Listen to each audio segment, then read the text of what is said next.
Hi everyone! Welcome to our online e-commerce conference for conversion growth. My name is Diana. I'm the head of marketing at Turumburum, and today I'll be the moderator for this unique event.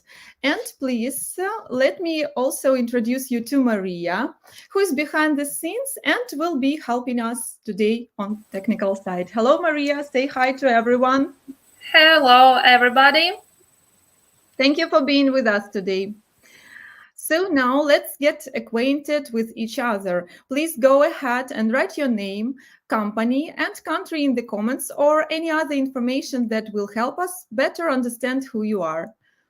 And I would also like to mention that our broadcast may have a 10-second lag, so I should be able to see all of your comments a little bit later. And while you are writing in the comments, I would like to tell you about the speakers who you will be seeing today and the whole idea of the conference. So let me tell you why we have decided to organize this event. Most marketers continue to run ads on ineffective landing pages. Even if they increase their budgets, they still get the same low conversions as before. At the same time, business owners continue to underestimate the benefits of website design and conversion optimization because they have associated design with graphics rather than as a way to improve the user experience. That is why we decided to gather the best conversion optimization experts from all over the world. And today, these experts will discuss the most common usability mistakes that cause you to lose sales. You will find out the tools for collecting information about user behavior and get the answer to the main question, and that is how to invest in UX UI design and CRO properly to increase your revenue. Awesome. And now I can see your comments. Wait a minute. Who we have here? Oh, that's because 10-second lag, maybe. Oh, that's because 10-second lag, maybe. Okay, please type something in the comments.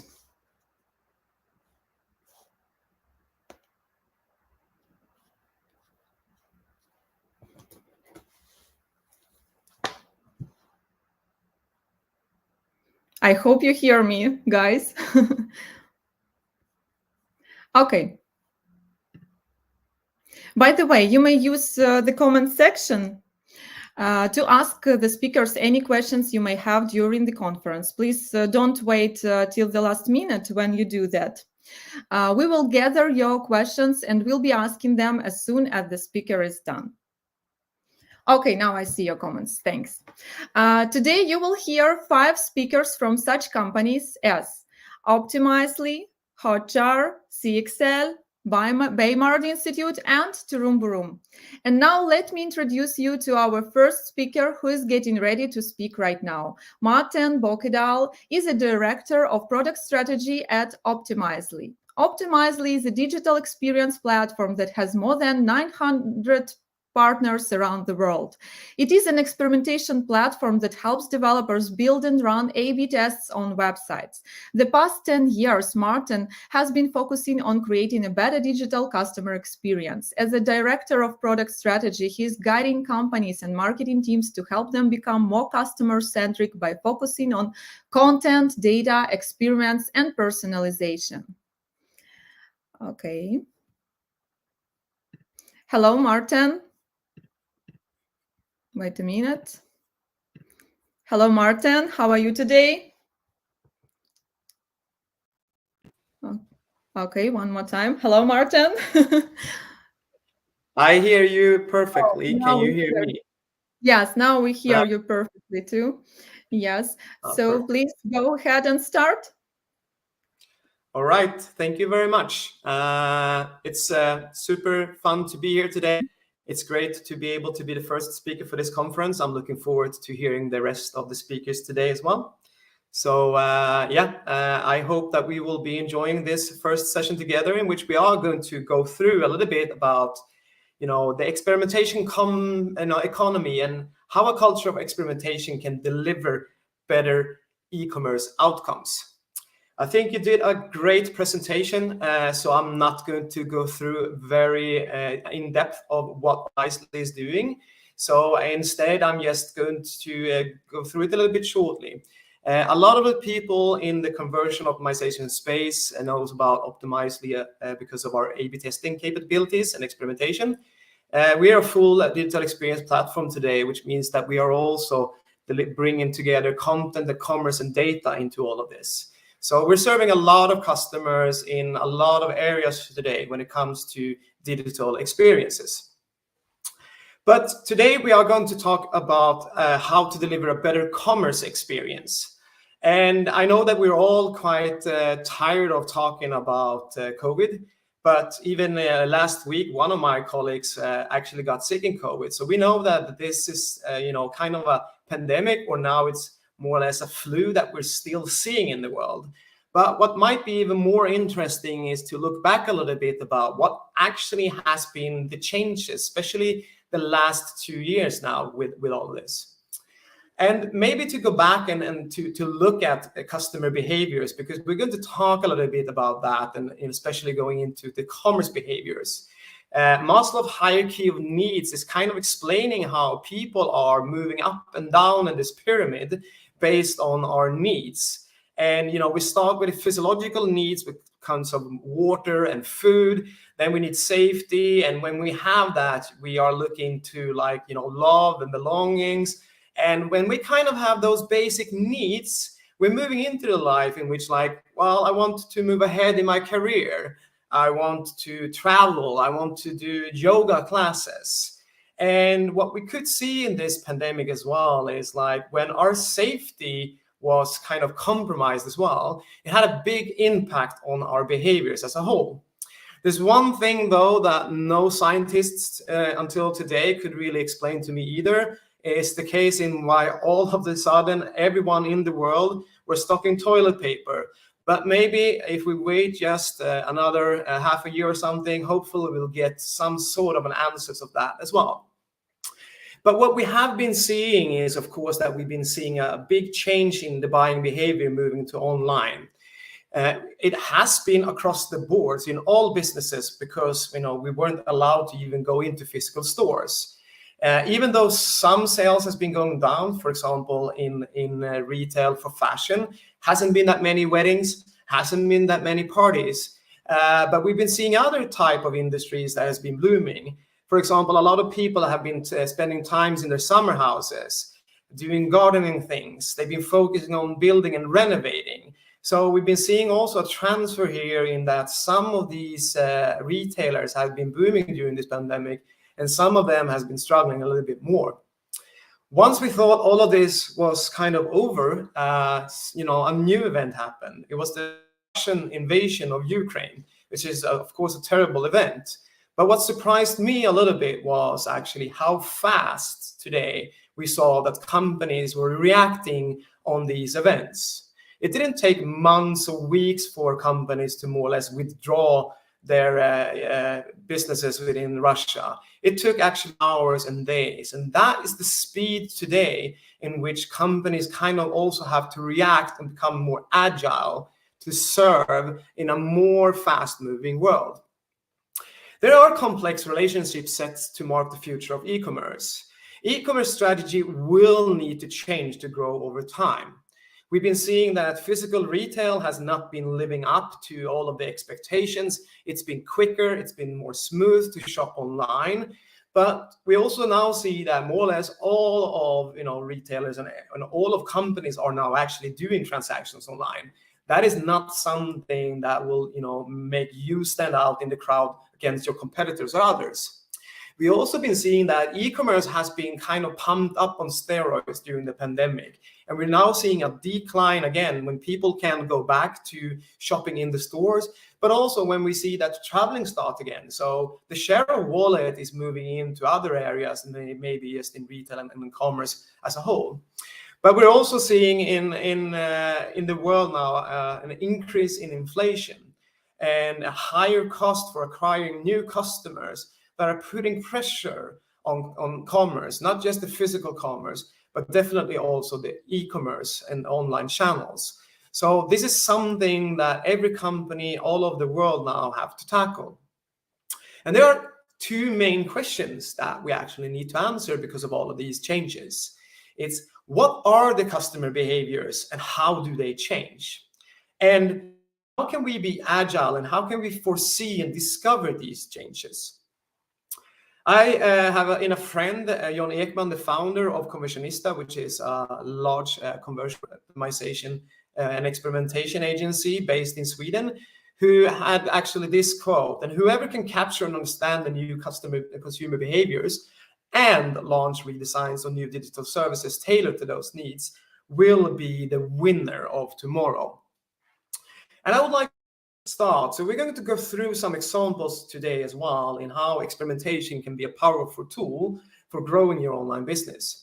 So this is from a company that I'm a little bit of a gamer, so a little bit of a nerd, so I kind of like this example as well. They were selling online games and they were launching the new SimCity.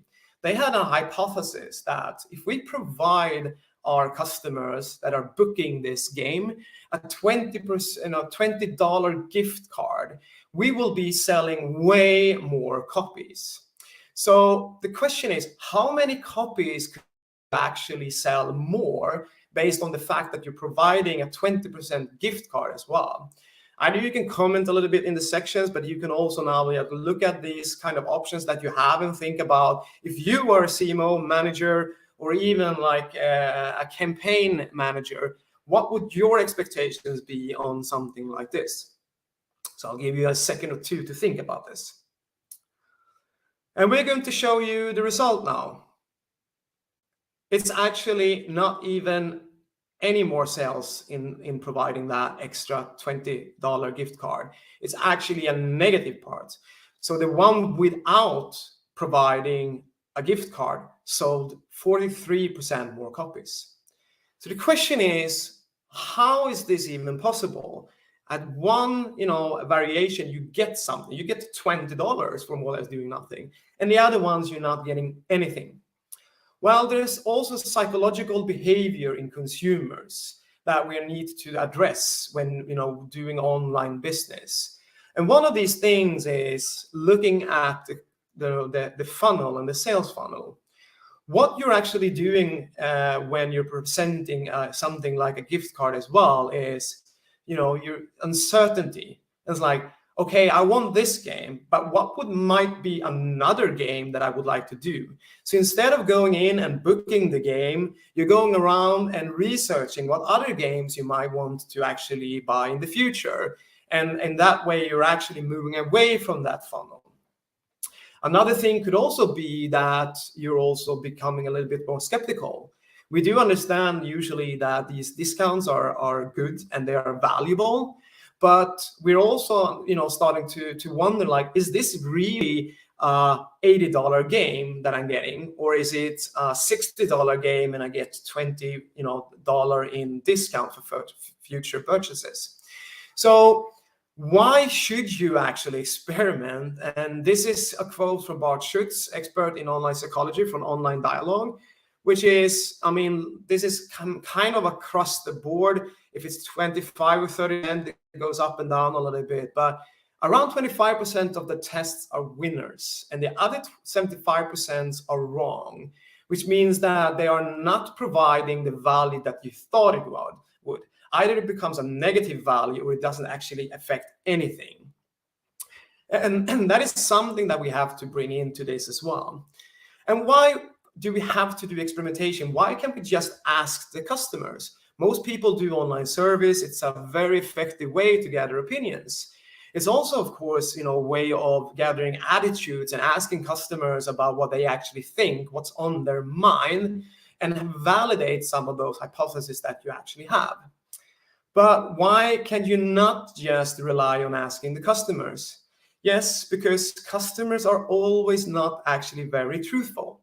I'm not saying that because we are pathological liars, that we're always knowing that we're lying, but sometimes we don't even ourselves always know the truth in what we're saying because of some sort of perception that we have. I'm going to give you an example of this. I don't see myself as a fit person at all.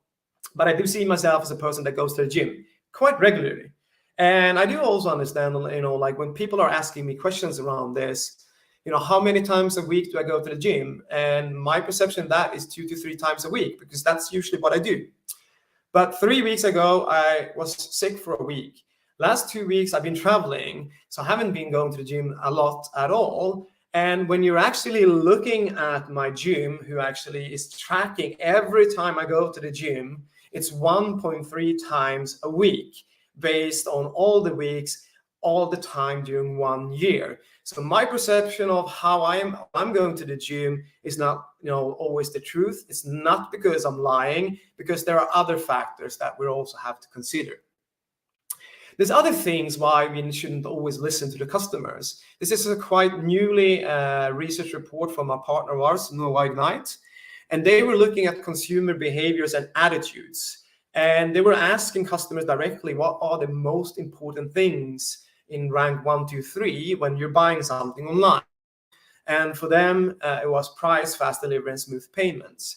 But when they were doing deep research, starting to do research around comparing these brands in another way, and also looking at how successful these brands were, they could actually see that when you were doing comparisons in attitudes and why people were actually buying, number one thing was inspiration, that the companies were helping them achieve their outcomes. A lot about sustainability, that this is a company that more or less is sustainable and cares about the future of our world and is doing good for the world. And also social belonging, some sort of an attitude. What kind of shopper am I? Am I a shopper for this brand or not? And it kind of makes sense, because if you're looking at yourself, it's not always that you're going for the lowest price in everything you buy. Then we only would have one brand for everything we do. Fast delivery times is a commodity now, and also smooth payments. We more or less expect that we can pay in every way we can. So that's also, kind of the reasons why we shouldn't always listen to the customers when asking them direct questions. Experimentation is more about measuring the outcomes and looking at what they're doing with their digital body language. So seeing what their actually behaviors are, and by that being able to send out thousands and millions of surveys that are being asked by the behaviors of what the customers are actually doing, creates a more holistic view of the whole customer base and validates your results in actual behaviors. But what about managers? We pay some managers a lot of money because of their experience about making those right decisions. Why can't we just let them make the decisions based on the experience? Well, honestly, people are quite bad at making decisions. The whole world and the past has been showing us that we're quite bad at making decisions as a whole.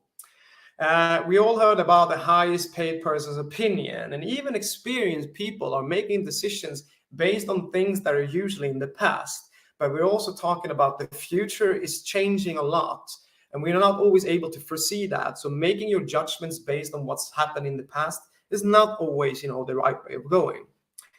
Another thing is that our KPIs and our personal interest might not always relate back to the customer experience that we need to deliver. So we have conflicts in how management are being measured in their outcomes and what they are doing, and they have personal interests in that. And I think that we've been seeing that in not just in business, but also in world politics, that what people say, regardless if they're managers, leaders, if they're presidents, you cannot always trust those words and make sure that that's actually the whole truth of what you're doing. So looking at Amazon as an example, Jeff Bezos didn't go into the office every day from the 90s when he started, and going in there more or less deciding what changes to be done on all of the experiments or all the experiences that he's doing. But he's been doing that by thousands and thousands of tests, and letting more or less the customers and consumers vote for their favorite alternative by their behavior, and piece by piece been implementing that into what is becoming Amazon today. And they're doing this in different kind of tests, both in the back end and in the front end. Copy, images, content. They're doing search experimentations. They're experimenting with different kind of algorithms. They're experimenting with a checkout process. their product data, everything that more or less can be experimented on, they are. And that is kind of in the combination of everything they do is what they're actually seeing in the past as well. So does this deliver value for companies? In 2019, we did a survey around 808 companies from our own installed base of customers. And we could see that experimentation improved digital revenues, so actual revenues by over 5% for over 3/4 of the companies, and some of them even more. And one thing we hear quite often with experimentation is this is only for the Amazons. We are a small company. We shouldn't be doing experimentation. But this is also an even larger study from Koning Hassan that was also done during the same years in startups. And not only did the startups benefit in higher conversion rates, more page views, more engagements, time on site. What we often hear is we don't have time to do experimentation. It keeps us from moving ahead. But it's actually opposite. Companies that are focusing on experimentation ship products, ship things faster. Because instead of dealing with internal politics where two people fight about, with the highest person's opinion, fight about what to do, what copy to put in, they decide to test everything. So every opinion is valued, and in that way they can also always make sure that test whatever can be tested, move on, let the winner be decided by the consumers. So how can we actually translate this into a culture of experimentation that can deliver better e-commerce outcomes? Well, first of all, it's super important to understand what those kind of outcomes are. We always have to apply digital goals to the strategy of the company. If that may be that the strategy of the company would be to increase the revenue or part of that, that could be a factor of how many visitors that you have and the revenue per visitor. The revenue per visitor is a factor of the average order value and the conversion rate. And the visitors is, of course, also a factor of how many new customers are you getting in and how many customers are returning as well and becoming, a second-time shopper, a third-time shopper. But even today, still, we see in a lot of companies that we are pushing two things. We're driving a lot of traffic, and from that, there's some sort of a conversion rate, and you see some purchases around it. And somewhere in between that, what the whys of this is kind of a black box. So we're going to talk a little bit about 3 super basic steps and things you can focus on when doing optimization. And it's of course about driving traffic, but looking at the conversions you want to do, and also how you can get those customers to return to your site and focus more on retention, because retention is becoming way more important now when the cost for acquiring new customers are becoming higher and higher. So I've decided to do this in a 3-step process as well.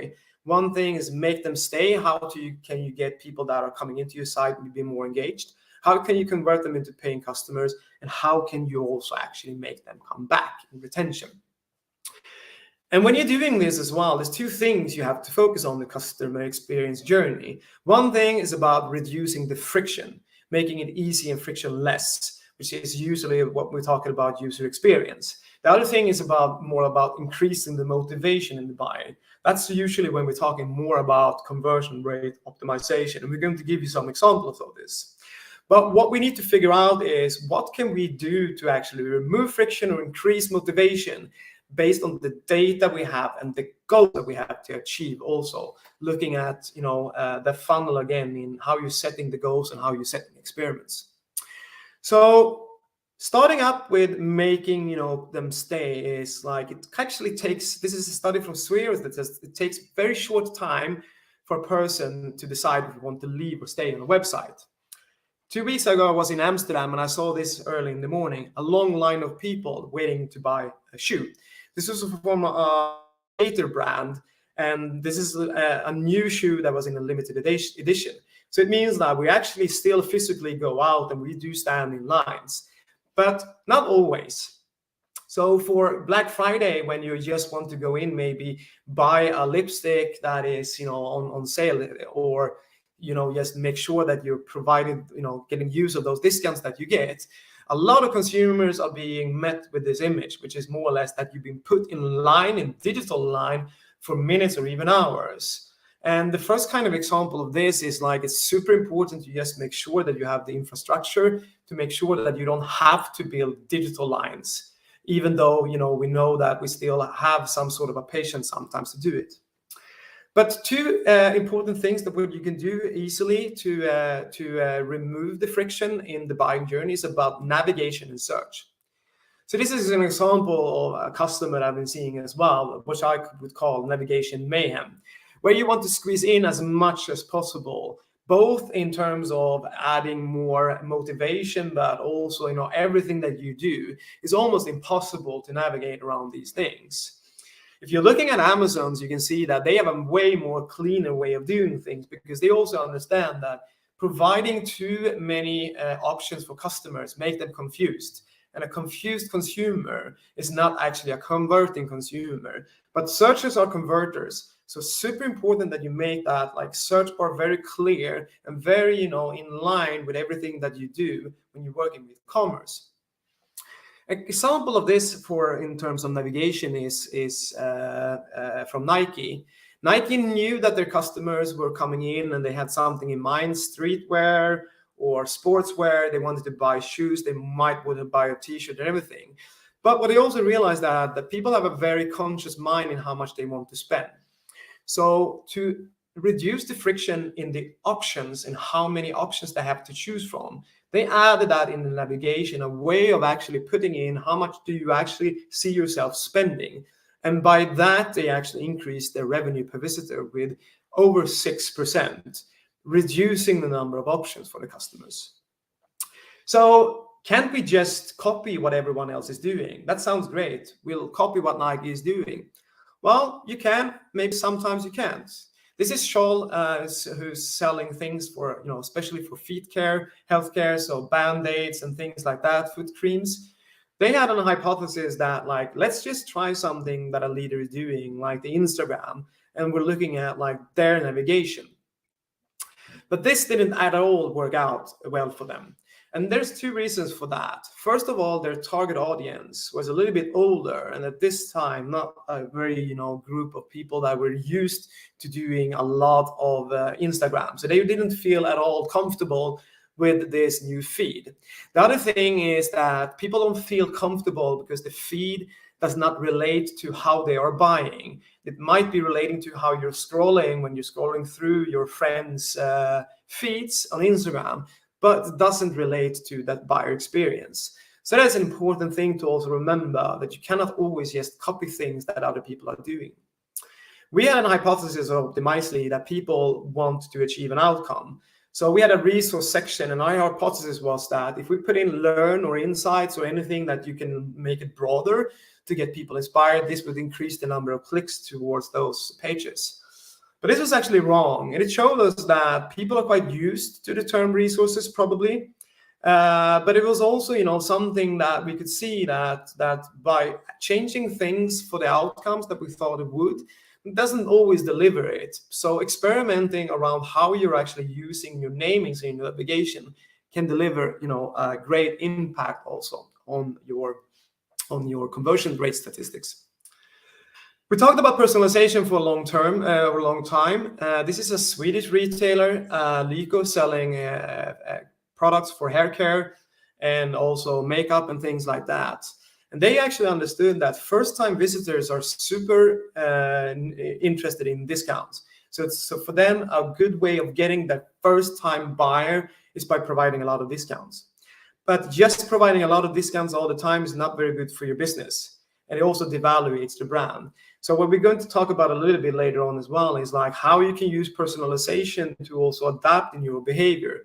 They are using discounts for the people that are buying the first time, but once they know the people, they're engaging them with more content. How can we get you to get better hair? How can we help you to get better skin? So that is also, you know, a way of looking at how we can use personalization to deliver better outcomes. We do ship a lot of new products and focusing on that as well. And the question sometimes could be, what new features should you focus on when you're delivering something new? There's always a backlog of things you want to do and a shortage of developers. So paint the door test is a very good way of looking at, for example, Do you want to have videos on the things that you're selling? Is that something your customers cares about? Or 3D renderings instead of just a shirt in a box? So this is actually a magazine, but it's more or less the same thing. So The Guardian was looking at, do people actually want to save some news and read for later? And instead of developing this function, when you're clicking on it, it actually pops up something to see, like, do you actually see that this would be valuable? So they get the clicks, but they can also collect the feedback to see, like, yes, this is something that I would definitely use, or, you know, this might not be that useful for us in the longer run. So once we actually get them to be engaged, how can we get them to convert? Well, one way is we talked about is to increase the motivation. Does a countdown timer work for others outside of Amazon? So this is Scholl again trying this on. And in this case, it actually worked. So sometimes it is good to just test things that is working on your competitor sides, but also other things like, in this case, when you're usually buying electronics, that could also actually work, as it did in this case for Scholl. So trying all those things, that is also increasing the motivation for them to go out and also check out earlier. We always talk about buttons and copies and, you know, text. This experimentation is not just about this, but it is an interesting example how texts and how you know, call to actions can have a big impact. This is from the Obama-Biden campaign. They were wondering, like, what kind of call to action is providing the best value for us to get a lot of donations? And the answer is actually, it depends. So for new people that are coming in, new donors, donate and get a gift would be the thing that would provide the most value. But for the people that were already registered, that were already engaging with them, please donate. So like you know, more or less coming out there with another type of call to action that is pleading to them would, you know, was the actually best call to action. And for the ones that are returning donors all the time and then knew everything, you know, contribute was kind of the message as well. So this is also kind of showing that it's not always the same message. Sometimes you also have to look at your audience in who they are and how much they're engaging with your brand. Reducing friction is important also in commerce, of course. And one of the main things, especially when you're buying clothes, is that you kind of know already that you might have to return it because it doesn't fit you. And that is, even for me, sometimes making me not buy anything online because I don't want the hassle of have to send it back. So Brooks saw that a lot of people were buying 2 pairs of shoes, of the same shoes. And they figured out that people were not sure about the size they would have for this brand. So what they did was they experimented around with also one of these tools that can help you understand what shoe size is perfect for you. And by doing that, they could decrease the returns with 80%, providing a better experience and removing some of that fear, uncertainty, and doubt in that buying journey as well. One thing is, of course, also the checkout that we should be focusing on. We talk a lot about the fields.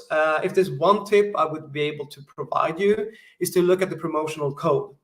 So do we actually want to put in that promotional code field when you're checking out? I would say in most cases you would not want that, because what is happening when you're actually putting something in your checkout, you're putting in your credit card, and you get to put in promotional code, you start to wonder, are there any promotional codes out there that I could get? And they start to go out hunting for them online instead of actually just buying what they want. So looking at the kind of fields that you have in your checkout process as well is a very smart tips and tool to experiment a little bit to see if you can increase that conversion rate for people that are coming into putting things already into your checkout to also make sure that they are checking out. Removing fear, uncertainty, doubt is another thing as well. Netflix, and this is a Swedish version of Netflix that wants to have new sign-up members. So what they do is they collect an email, but they already know that you're not just connecting the email. You need to create a password.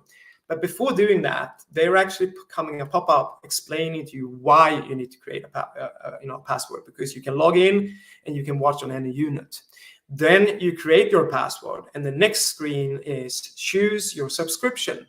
And it's very clear about everything about that subscription before you click next. So it means also that you can, whatever subscription you can choose, you can terminate whenever you want. And by that, when instead of actually just putting everything in one screen, here's the subscriptions, here's everything around it, they're creating a longer flow, of course, but also, a better customer journey to make sure that when people are actually coming to the phase in which they have to determine what they want to buy, they already have been removing some of that uncertainty that makes people go for more information. Another thing they do is that they save all this information. So even if you're not actually checking out or converting, when you're coming back, you can actually just finalize that registration. They already know you, so you don't have to go through that all again, removing that friction from that buying journey. We're not going to go through it, but of course, one of the most important thing is, and Amazon is one of the most friction-free ecosystems, is to be very clear when you can expect to get the goods that you're paying for. If that is 5 days or if that's 2 days, doesn't always have to be that the fastest ones are the ones that is actually being delivered, but it's super important that you are providing, clarity when you will get it. So it's not between 1 to 5 days, but you're making sure that the people know at what time they will get it as well. So that's also like kind of one of these quick fixes that you can look at in e-commerce. Last thing before we end this presentation is retention. And we talked about how important it is also to get customers to come back. ClassPass is a gym pass. It's kind of like you buy from them and you can use that in different kind of gyms.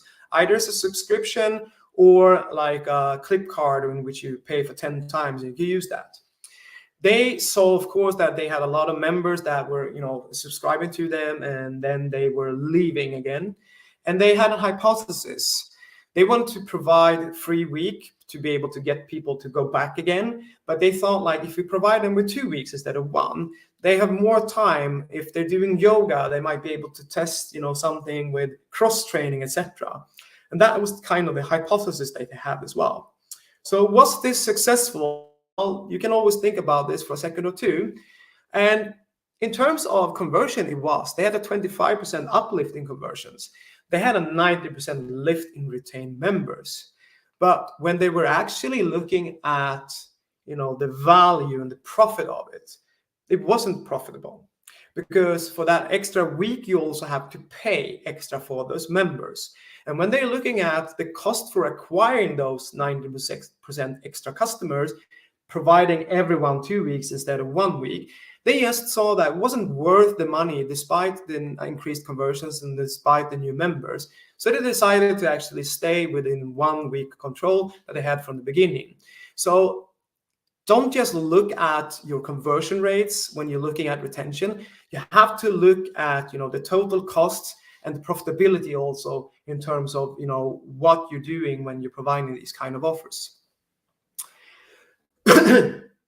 It's easy to experiment across the board, and we talked about it, returning customers versus new customers. And this is kind of the pyramid of experimentation. And why is this important as well? Well, there's a big difference if you're a first-time buyer, if you're buying every week or every month or a couple of times a month. So providing different kind of messaging depending on how loyal your customers are can also be a super important thing when you're experimenting. This is from Missguided, who are experimenting around their more loyal customers to pay around £9.99 and they get free delivery for the full year. So this wouldn't have been very successful probably if you're a first-time buyer or if you're just buying 1 time a year. That would be a very high cost. But it's also important to remember to look at those segments and also think about that Biden and Obama campaign in like how can you also be able to track segments of your customers and run different experiments on them to be able to increase those win rates by adding, more value to a certain amount of customers in your whole base. We do want to get people to log in and sign up and log in. This is the airline Norwegian that is focusing on this as well. And this is just an example of how important it is to make it very clear in what value you're doing. Just looking at your copy and looking at the layouts. But it's not just about adding new copy or in looking at like how clear you are. It can also be where you're positioning this. So we could see that the new style USB were converting with 7% more than the old style USB when they're putting that in the bookings. But when you're putting that in the bottom of everything, they could also see that they increased their conversion rate with 32%, because in their buying journey, people start to fill in the details. That's what they see. And maybe, instead of looking what's up in the head, when they're done there, they start to read the other things. So it's also important to understand that kind of customer journey and where you're positioning the information for the value that you want to address. So this is kind of the 35 minutes that we've been having together now, and I would just like to wrap up. I know there's been a lot of information in a lot of short time. You will be able to get this presentation afterwards as well, so you can go back and look at it. But experimentation delivers a lot of value for companies working with commerce. You eliminate the guessworks and make better decisions. Let the customers decide on what is going to make a successful campaign, and let everyone in your company come up with hypotheses and ideas, not just the managers. You can drive incremental and measurable growth by always looking at where do we have to focus based on our goals and based on the hierarchy of our goals. Do we need to increase the traffic? Do we need to get them back? Do we need to make sure that we're hiring the average order value? So by doing all the small changes, you do incremental growth at long term of time as well. You avoid spending time on doing a lot of implementation that deliver little value. So you can use experimentation about testing things before you spend millions or thousands of euros in implementing or developing new features that customers don't need or don't want or don't see any value for it. But it's also a safety net for these wild brains that are just coming out there with a lot of ideas and just want to do things. And it makes it so much easier to also test bold ideas, things that you wouldn't have done at all before because you would think that they're too crazy to try. But doing experimentation, even the most bold ideas can be tested. And if it's not working, you just pull that back and you keep on doing what you used to do. But far most important, it's about becoming more customer-centric. It's about making sure that whatever you do and whatever you are focusing on is becoming something that delivers value to your customer. So that was the presentation. And if you have any questions, I will, free to answer them right now, or I will answer them later on in an email. Might have a little bit more minutes now as well, but, please add me on LinkedIn or connect to me, send me an email. I'll happy to answer anything in any other type of channel that you want as well. So thank you very much for having me. Thank you very much, Martin, for this amazing presentation. And now we have some Q&A. So let's see what questions we have in our comments. So the first question is from Martin. What is a good e-commerce conversion rate? A good conversion rate is always better than the one you have today. So it's a very usual question that we get. And the only answer I could provide is it should always be higher than what you have today. That's kind of the foundation of experimentation as well, is to always work at a higher pace than what you have today. Don't compare yourselves to others. I mean, of course, you can do benchmarks to just understand if we're doing something worse than others. But it's important to always look at what you have and increase that. And also to understand that conversion rate is not always have to be around making someone do a transaction. If you're setting your conversions to be, I want people to engage with our video and to do that more, you will have more wins. Because you're only focusing on one thing, people that added a credit card and also bought things, it can be harder to also have a higher increase in the things that you do. So also looking at those micro conversions that leads to those, conversions that you will probably report back to your management board. So a boring answer, but still a very firm answer that I will be sticking to. Okay, thank you for this answer. And one more question. Thanks for the interesting presentation. And the question is, how long every such experiment should go on? Well, again, it depends. So an experiment is actually depending on different variations, and we didn't talk about that today. So that is something that we could take, on the side, because that's a longer thing. But a test that relies on a couple of things. First of all, it's of course how much traffic that you have. And that also depends on what kind of conversions that you have on, what kind of conversions are you looking at. If you want to measure people that are actually filling in a form, it of course takes more traffic to that page than maybe on a click on a link. But the other thing is also like, how sure do you want to be statistically that this, that this test is actually valuable? So, usually we put like, want to be 90% sure that this is a winner. Some people go down to 80%. Some people want to be like 99% sure. And the more secure you want to be around that a variation is a winner or not, the more traffic that you need to make sure that this is, statistically significant. So everything when it comes to experimentation, how long they will be running will be based on the factors in how much traffic you have, what conversions that you're looking at, and the statistical significance that you're looking at as well. So those 3 factors. And there are a lot of companies. We have CXL, I think, today as well. They have great things in which you can go in and test this.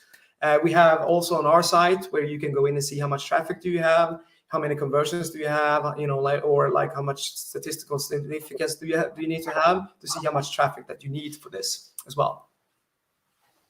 Okay, you mentioned about traffic. So the next question is, what should be the minimum traffic size to run experiments? Again, it depends. So those are the factors. It's a boring answer. You don't need a lot of traffic always to do experimentation. The only thing is, like, if you want to start doing experimentation at scale, you will, the more tests you will want to run and the more hypotheses that you have, the more traffic you usually need. So, for example, most companies can do tests on their starting site if they drive a lot of traffic there. But then you have sub-sites and product pages, and the more pages you have, the less traffic you might have. So it depends on how many tests that you see that you want to be able to do as well. So everything relies a little bit in how, like your experimentation program. But most companies can do some tests as well. But the more tests you want to be able to do, and also, like we talked about, if you want to divide the tests to a certain group of customers, we only want to test against the females in Ukraine, then you have a smaller portion, of course, of traffic. So you need to, of course, then also evaluate, do we have enough traffic to start chopping that down into the sub pages or even the different kind of segments that we're trying to test against. Okay, and one more question. What should be the criteria for choosing experimentation run-up? Run-up or platform, was that maybe the question?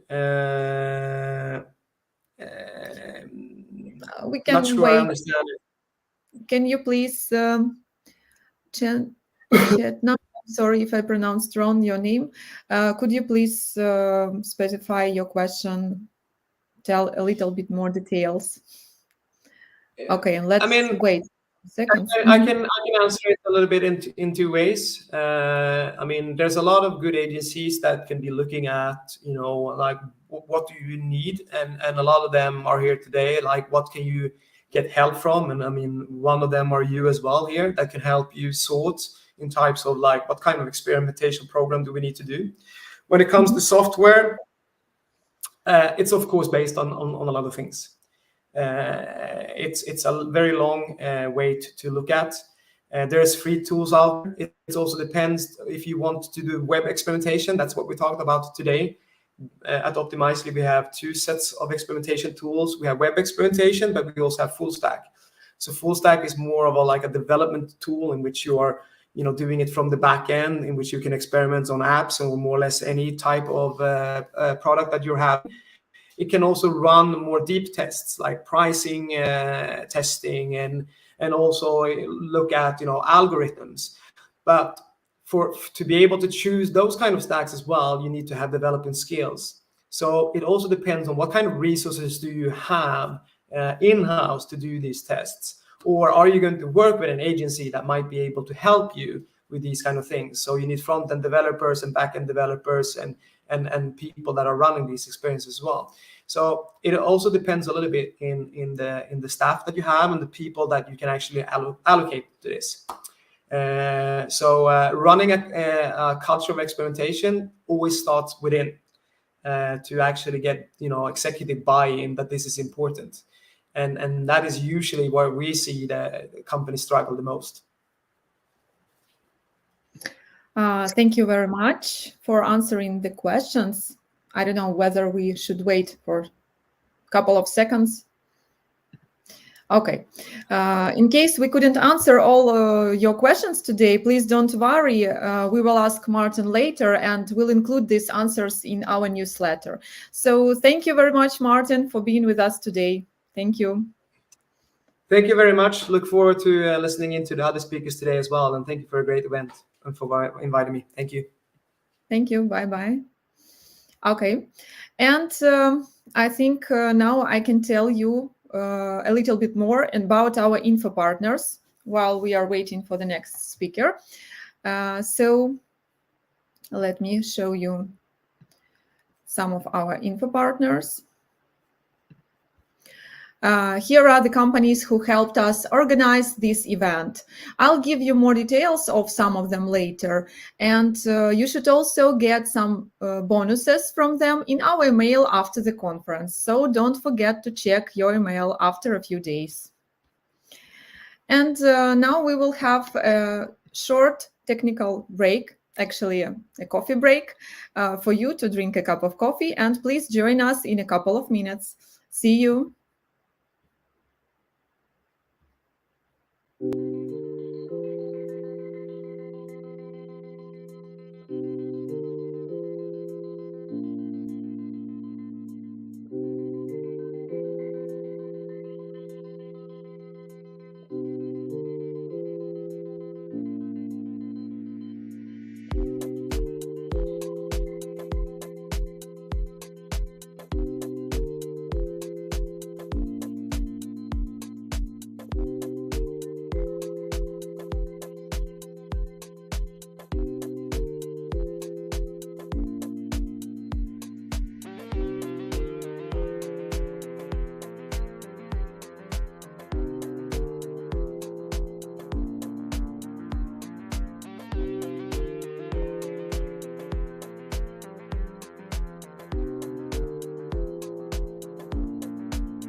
We are back.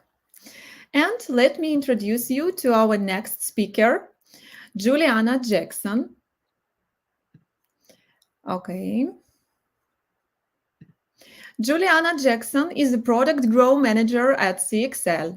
CXL is one of the best online institutes in the world for premium marketing education on customer acquisition, conversion optimization, and digital analytics. Juliana is a senior marketer executive with extensive product experience. She has been working for more than 10 years in SaaS and e-commerce technology, and she is known as the CLV lady. And now, hello, Juliana.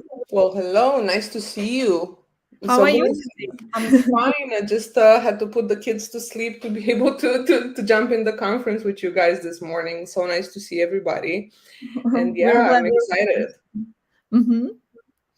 Okay, so you can start. So please go ahead and start. Awesome. I add your presentation to the stream. Mhm. Perfection. So I can see it. So welcome to my session. I work for CXL.com and I manage product growth, product experience, and retention for our 30,000 students. I'm also a Google Woman Tech Maker Ambassador. It's a great program that I advise every female that is here and works in technology to apply for because they're still taking partnerships, ambassadors, and members. And in my spare time, I run a society and culture podcast called Standard Deviation Podcast, and I speak at product or marketing conferences and events. So today, I want to talk about customer retention. I want to talk about the myths of customer retention and the saying that everything is about the customers, only that is not. And this is based on my experience working with e-commerce brands in customer retention, but also working with SaaS companies that were providing services to e-commerce brands for retention. So let's just get started. So what do people want you to think about customer retention? In my opinion, CLV, customer lifetime value, and customer retention are two of the most perverse metrics out there. Perverse in the sense that they can seduce you, they can make you think like, oh my God, it's time to invest in CLV and retention. However, not all the businesses in the world, not all the brands or e-commerce companies are going to thrive on customer lifetime value and retention because their business model and unit economics might not make it for it. So today I want to talk to you guys about all these myths about customer retention, that you need all the tools, to make it work. That CLV is the North Star metric, that retention is more important than acquisition. We're going to talk about customer segmentation. We're going to talk about repurchase rates, and we're going to talk about how people want you to think that the same retention strategy works for all the businesses. And this is something that happens also in conversion rate optimization and in customer retention, is that if we're looking at companies like Booking.com or Walmart or Amazon, and we are looking at research done on their strategies to do experimentation, conversion rate optimization, or customer retention, we're going to think that, oh shit, if Google and Amazon are doing it, why shouldn't we do it? It should work the same. The honest truth is that it doesn't. Like, while it's great to look at what other companies are doing for inspiration, or like for ideas on what you experiment, everything in your experimentation program should fit with your business model first. So let's get started. So I want to talk to you guys about tools. So I worked in SaaS, as you know, and as I told you earlier, and working in SaaS, you like part of the business, like part of the role when you're working in a SaaS company that serves these e-commerce companies, specifically in my case, is that you need to believe in your tool more than anyone else. However, we are suffocated by tools. There's tools for absolutely any task in marketing or in retention or conversion rate optimization, and that's fine because we do need tools. However, we need them to make our work easier. There's not one miracle tool that you can plug into your business and expect that your conversion rate or retention rate or CLV are gonna increase. It's impossible. Like, there's one thing that stands between the tool and your business, and that is the heuristic analyst or the heuristic marketing, the person that is going to be there to be able to help you. Like in e-commerce specifically, there's so many dashboards to like dashboarding tools or visualization tools. But the thing is, like, and this is something that I recently heard from Mark Edmondson in Copenhagen at MeasureCamp. And the problem with us in e-commerce and the people that work as practitioners with conversion rate optimization or customer retention is that we're very obsessed with dashboards. But honestly, dashboards are useless because we are looking for those real-time metrics. And the thing is that to have a dashboard that produces real-time metrics, you need a real-time person to look at those metrics and make real-time decisions. And I want to know how many people here, and I'm going to actually go to the chat to see how many people here are looking at a dashboard and take real-time decisions. I'm waiting to see if anyone comments for this. There you go. Let me see if someone here, and I don't even know how this chat is working. So Diana, maybe you can help me, but I want to know if anyone here has a dashboard and they're taking real-time decisions using that dashboard. So I'm gonna let you deal with that because the chat is not working for me. But this is the truth. Like, if you have a real-time dashboard or a real-time tool, and if you're not capable of taking real-time decisions, it's useless. It's just a workaround. And another thing is this, like, you will hear on social media, especially a lot, because everyone is doing all this thought leadership, thing at the moment. You're always gonna hear that CLV, customer lifetime value, should be your North Star metric. Okay, but like, can it be for everything? Should it apply to everything? And the answer is no. A North Star metric is the one measurement that, as I wrote here, it's most predictive of a company's long-term success. But to qualify as a North Star metric, a metric must lead to revenue, must reflect customer value, and measure progress. So unless CLV for your business model and for your unit economics in this case, unless it doesn't do these things for you, then you're not supposed to have it as a North Star metric. So you have to be very, very careful when you decide what is my North Star metric and how I'm going to go about improving this. So whoever says this on social media or I heard this quite a lot, is bullshit. It doesn't work like that. You have to be very, very conscious of your unit economics. And I'm going to go deeper into that in a few minutes. And another bullshit that is happening is that everyone is saying, oh my God, but retention is more important than acquisition. And that's very wrong. Everyone that has that, that asks themselves that question, like, what is more important? Is it retention or is it acquisition? It's exactly like I would ask myself, do I need a leg or do I need an arm? What's more important, a leg or an arm? And the truth is that you need both of them. The idea that customers are loyal forever is extremely flawed because people are not loyal to a brand or to a product. People will be able to just move from a brand to another at the smallest thing. Right now, things like shipping, things like fulfillment, things like customer support are, table stakes. If you don't provide this bare minimum stuff in your brand, like if you expect to differentiate on customer support or you expect to differentiate on fulfillment, well, buddy, you have a lot of trouble right now because this doesn't make sense. So acquisition is very, very important because there's no way to grow your company without acquiring customers. If you were to focus just like, let's say you are a company that has 5,000 customers in total, but out of this 5,000 customers, you have a group of 100 people that are loyal to you, that buy, frequently.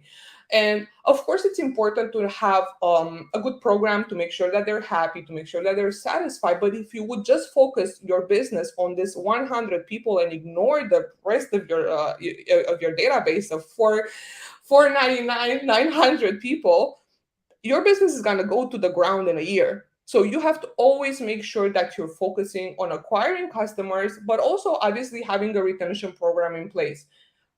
So don't ask yourself that question. And then we talk a lot about segmentation. It's very important to do segmentation. It's very important to get to the right people at the right time, at the right space. What the classic textbook says for marketing and segmentation.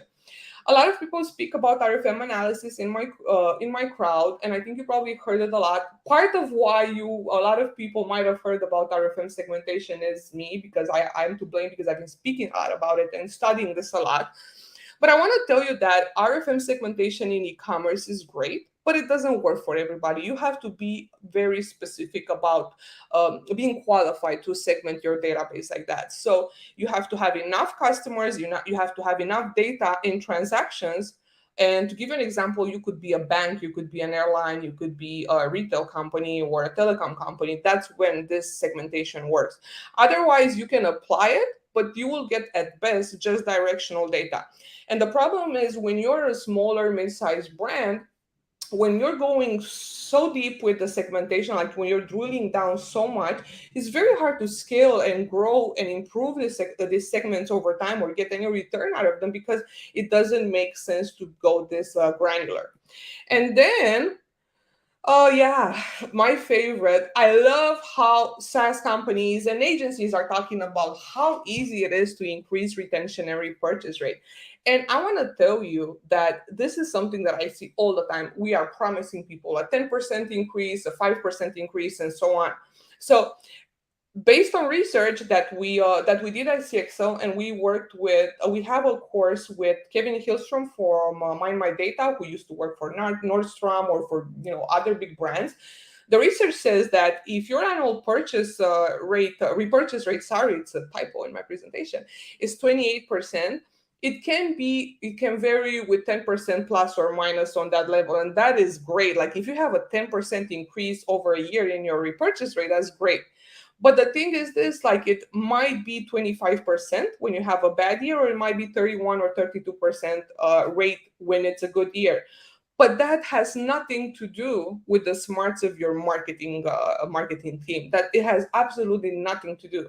The problem is that that's what the range is based on statistical data on this topic. So everyone that's trying to sell to you those insane rates are just making shit up because it's statistically impossible. Of course, you would be able to increase the monthly repurchase rate. You will be able to increase a quarterly repurchase rate. But during a year, you cannot do too much about that because in general, customers are not as loyal as we think. And also the products that you sell will always dictate the type of repurchase rate that you have. And for instance, if you are selling one SKU, why would you, and like let's say you're selling I don't know, I guess one of those Philips Lumia devices to for ladies that they need to shave their hairs and whatnot. Like if you buy one of those, how many of those do you need or in a year? Or if you sell beds or mattresses, like how many of what's the repurchase rate there? Like you need acquisition in that case to grow your business. So this is exactly what the problem is like it's too less focused on unit economics and understanding finance and understanding business and understanding operations, and everyone is just trying to copy paste tactics over a business, just praying and hoping for the best. And the last myth about retention is that the same thing works for everybody. And I was telling you guys earlier, like even if Amazon or Booking.com does something and it works for them, it doesn't mean necessarily it's gonna work for you. So to be able to build upon any type of strategy or any type of experimentation program, you have to make sure that you understand your unit economics, your business model, and your product. Whoever is trying to sell different methodologies that are like a one size fits all, it's not gonna work. I mean, it might look like it works, but it's not gonna work long term. And you cannot grow a business based on copy pasting tactics to your business model. And without further ado, these are actually the not so popular things that affect retention and affect the long term.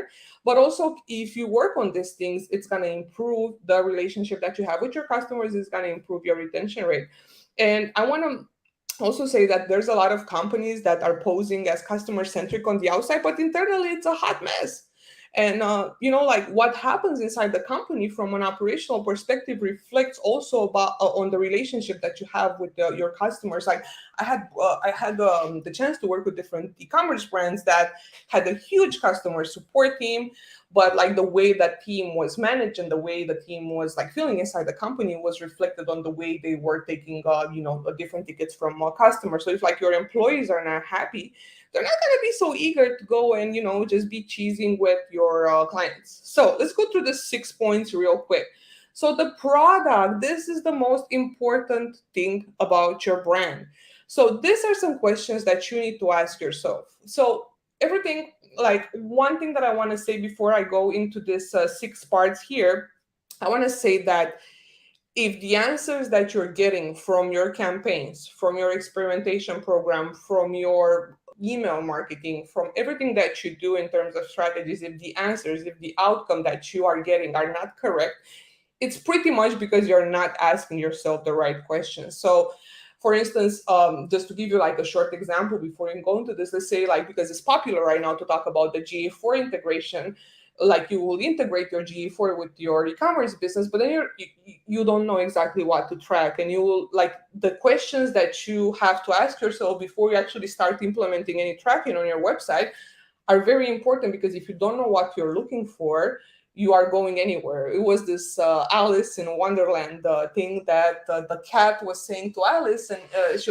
it was saying that if you don't know where you're going anywhere. So it's very important that you ask yourself the right questions. So for the product, you should ask yourself this: what are my unit economic? Is your unit economic the SKU, or is it the customer? Is there an actual replenishment repurchase need for my product? Very important. Do I have product market fit? Is my product team focused on the right thing? Am I investing as much as I should in product development? Am I doing enough research to improve my product? And do I have the right mindset towards growth? So these are questions that you will see that are repeating themselves on top of these 6 things that I want to mention. And I posted a little thing here from Mark Anderson's definition of product market fit, because there are so many people that have so many definitions for product market fit, but I really think that this one sets it up for me. And he says that the moment when a startup finally finds a widespread set of customers that resonate with their product. So it's very, very important for you guys to see if you have product market fit. And that's not an aha moment. That's basically you validating in the market that there's customers that need your product to satisfy or solve a problem. I want more e-commerce brands to understand product market fit.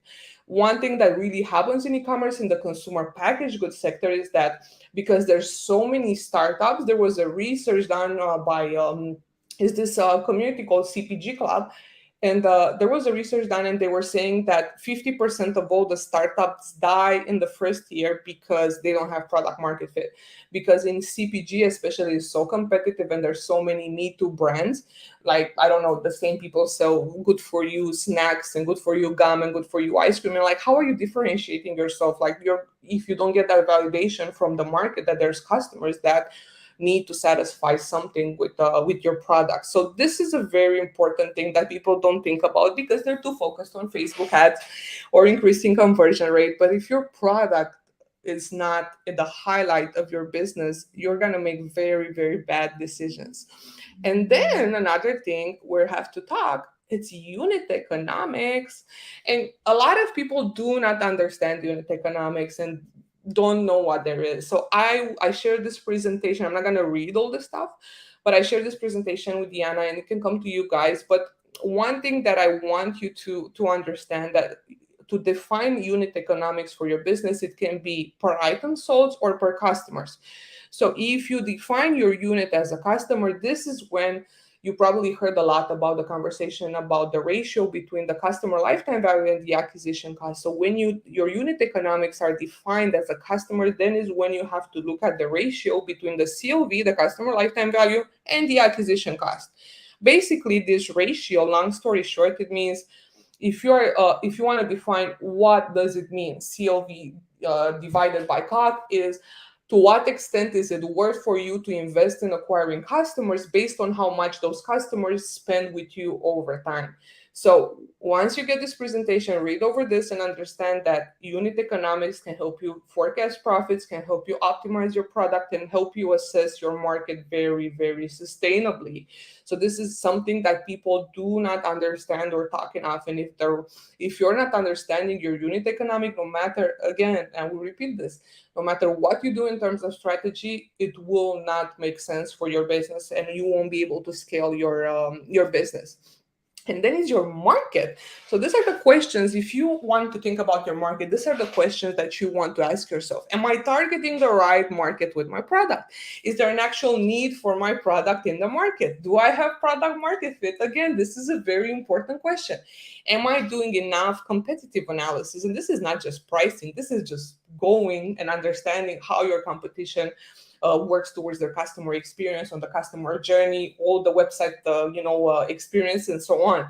Am I distracted by market trends or by replicating what my competition does? And this is something that happens not only in e-commerce, it happens in any business. Like you run a company and you see someone that's remotely close to what you're doing, and then you're just starting to copy everything that they do, and you're hoping for the best. Again, am I doing enough research to improve my product? Is my business equipped to survive the changes in the market? And I hope you guys seen how surgical these last few months have been for e-commerce brands. There's so many people that have closed down, so many people that are killed by the cost of acquisition right now, because it's not enough focus on sustainability for the long term. And again, this is the most important question. Do I have the right mindset towards growth? And another note that I put for you guys here is that finding product market fit often means identifying a good market, and like one that has the right demand for you, and basically molding the product to fit the needs of that market. And you could be the best product that fits a lot of pains, like you can be everything for everybody. And if there's no market to support it, then your product would fail. So it's very important to find the right market for your product, and then just focus on growing that market, or focus being the go-to solution and the top of mind for that market. And I'm sweating because it's hot. And then your experience, like we don't talk enough about our experience as brand owners, as practitioners, as, I don't know, like people that are working in experimentation programs or customer acquisition programs and so on. You have to ask yourself, if you're a brand owner, is my experience enough to grow my business? Am I allowing the agencies that I hire to do their job, or am I getting involved too much? Or am I allowing my team, am I capable enough, experienced enough to know what my team is doing, or am I in their way? Do I have clarity on what I want to achieve? Am I investing as much as I could in product development? Am I doing enough research to improve my product? Do I have the right mindset towards growth?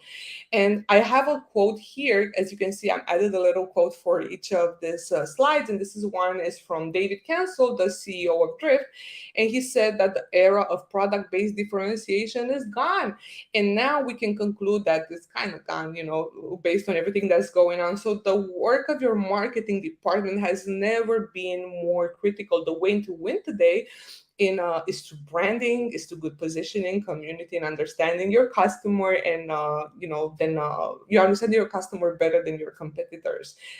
We're marketing, and this is something that we are working at CXO to make sure that all the teams that train their marketing, all the companies that train their marketing teams at CXO will always have the best type of education moving further, because there's not too many things you can do unless you are equipped with enough experience and knowledge to be able to implement different things to grow your business.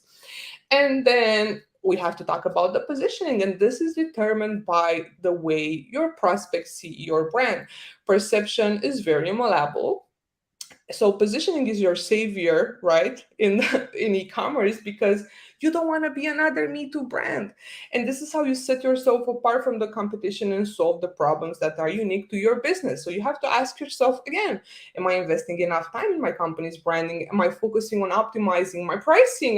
Do I have product market fit? Again, do I have a strategy for how to position my company in the market and in the minds of my customers? And again, you see these questions are always there. Am I investing enough in research? Do I have the right mindset towards growth? Your positioning is so important. As I was saying earlier, 50% of the new startups, the companies that just start off in e-commerce, are dying after the first year because they are a Me Too brand or because they don't have product market fit.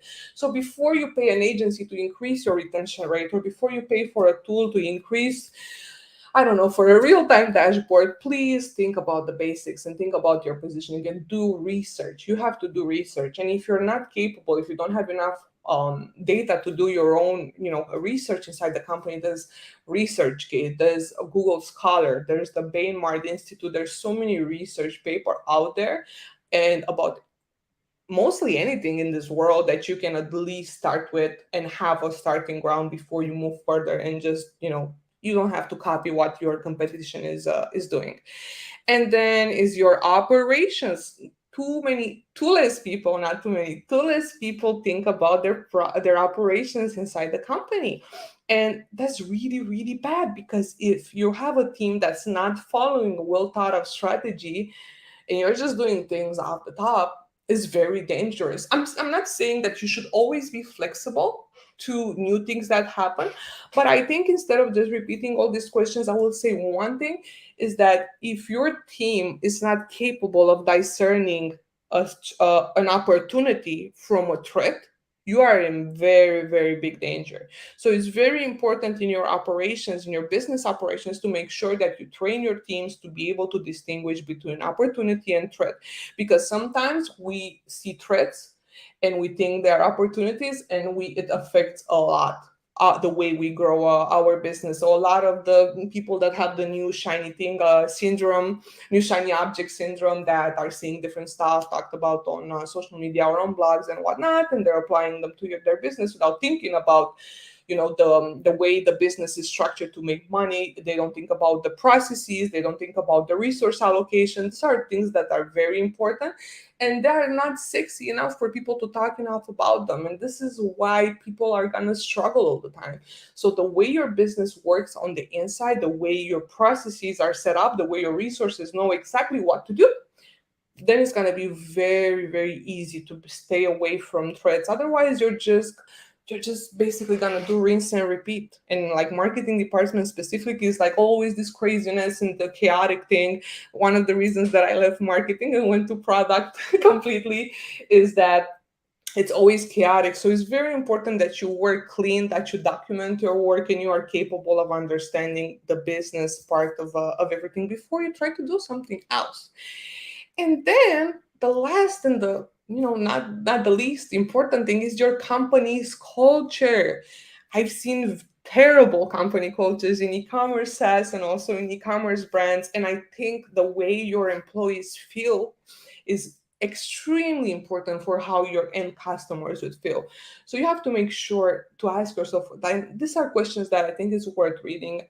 Are your employees supported enough to progress? Are you investing enough in their education and professional growth?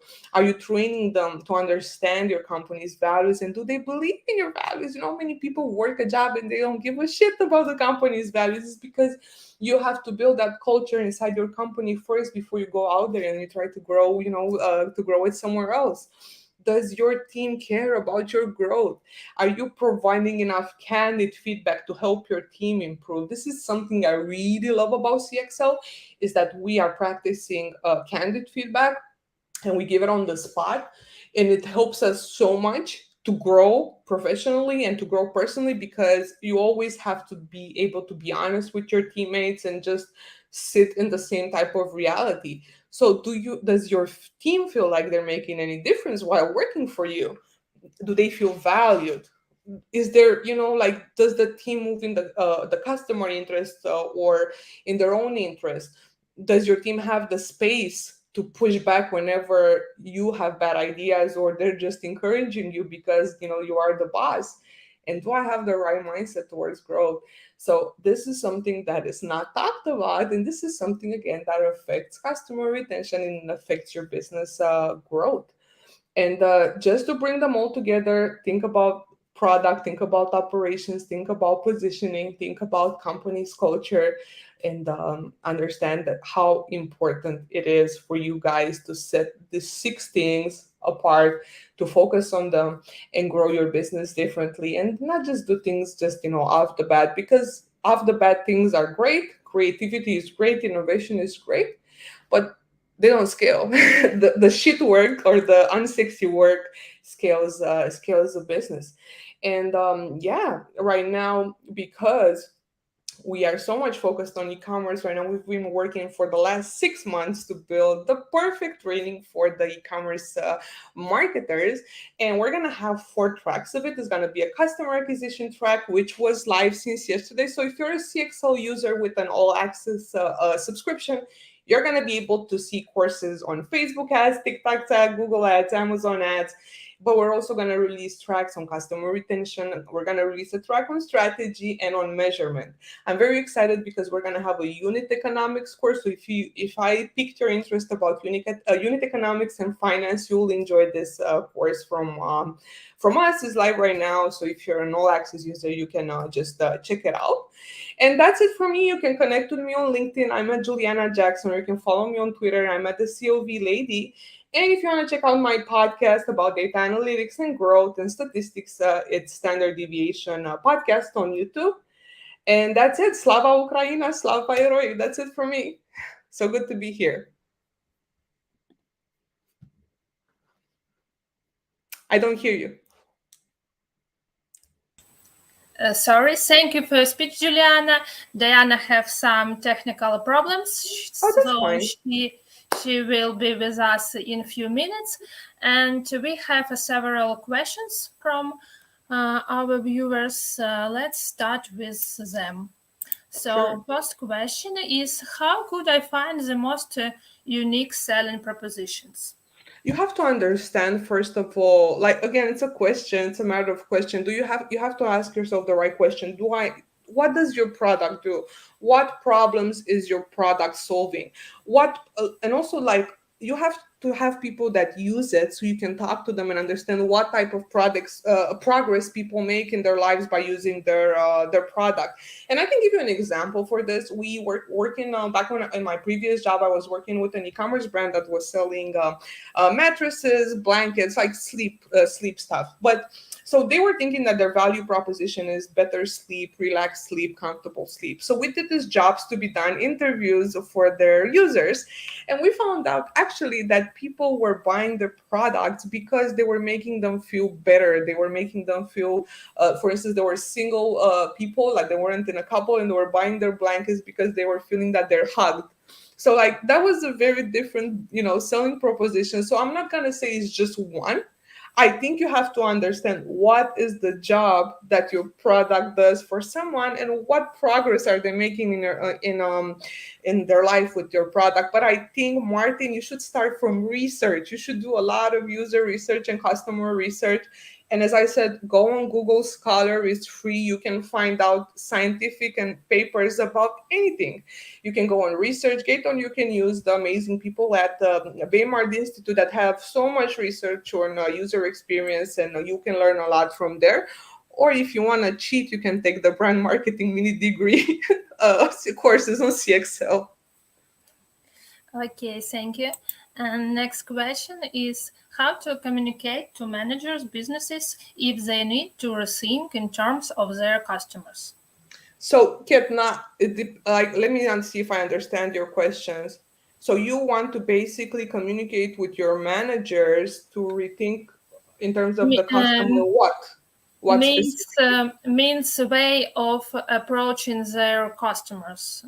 Oh yeah, like you should come with evidence. Like evidence is the name of the game in conversion optimization and experimentation. If you do customer research, and let's say you're talking to 20, 30, 40 customers, you should do cluster and pattern analysis on their answers, right? I can actually, if you connect with me on LinkedIn, I'm going to send you a resource to do that. And you can basically take all their answers, and then you can go to your managers and show them, hey, this is what our customers are saying. Another thing that you can do, and this is something I really swear by, I think everyone, if they have the chance in marketing to work at least 1 hour per day, maybe like 2 hours per week, just responding to tickets on Intercom or Gorgias or whatever you're doing, it's going to change the way you work completely. So if you want to communicate to your managers, it's not going to help you just saying, hey, look, I have this customer that said this. They're not going to be moved by that. But if you talk to enough customers and you come up with the results and the evidence and say, hey, this is what they're saying, this is what we need to do, this is what, or like record calls and share those calls with your management, they will be more eager. Like based on my experience, they will be more eager to try new stuff, and also they will be able to understand what's going on.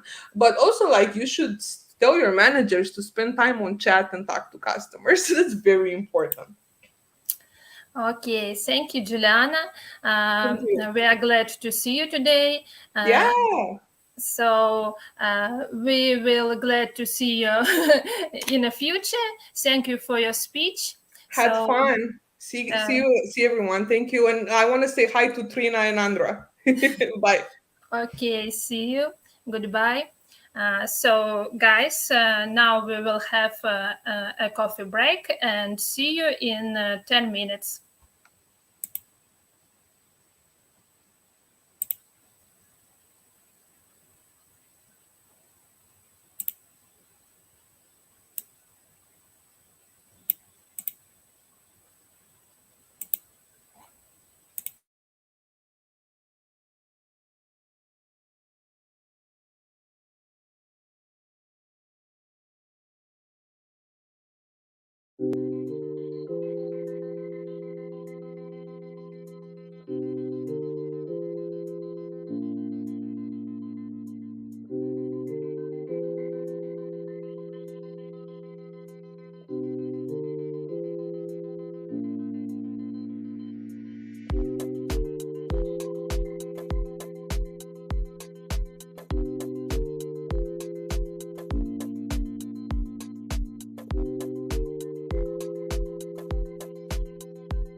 And we are back. And before we get to the next speaker, let me introduce you to some of our info partners. Okay. So please meet Knots and Ones, a Bristol-based e-commerce agency with a focus on sustainable build and design. Knots and Ones have created a conscious development framework which guides the work they do from content, design, and even the way they code. Furthermore, they also invite their clients to offset project impacts through partnerships with GreenSpark and Ecology. Previous clients include plant-based cleaning brand Ocean Saver, plastic-free deodorant Fuzzy, and electric motorcycle maker Meaving. If you are concerned about the environment and you need your website developed, you should contact them. And our next informational partner is Sloboda Studio, is a full-cycle development company who helps build software for startups and CMBs. They offer custom software development to ongoing system maintenance and support. Sloboda has worked with Huggies, Cambridge Brain Sciences, and VECO, which has been acquired by Amazon. Sloboda Studio is in the top 35 custom software development companies in the world, according to Clutch, and has been in the top 1,000 B2B service providers 4 years in a row.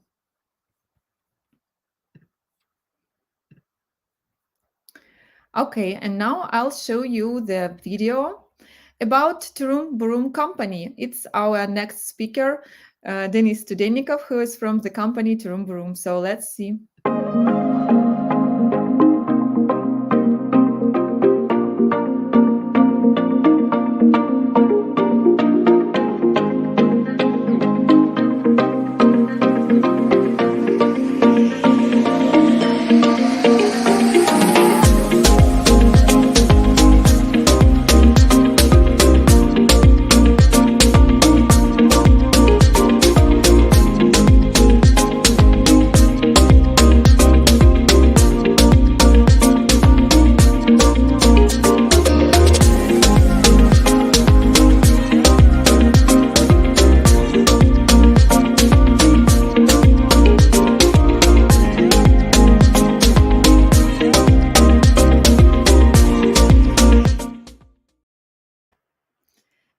Let me tell you more about the speaker.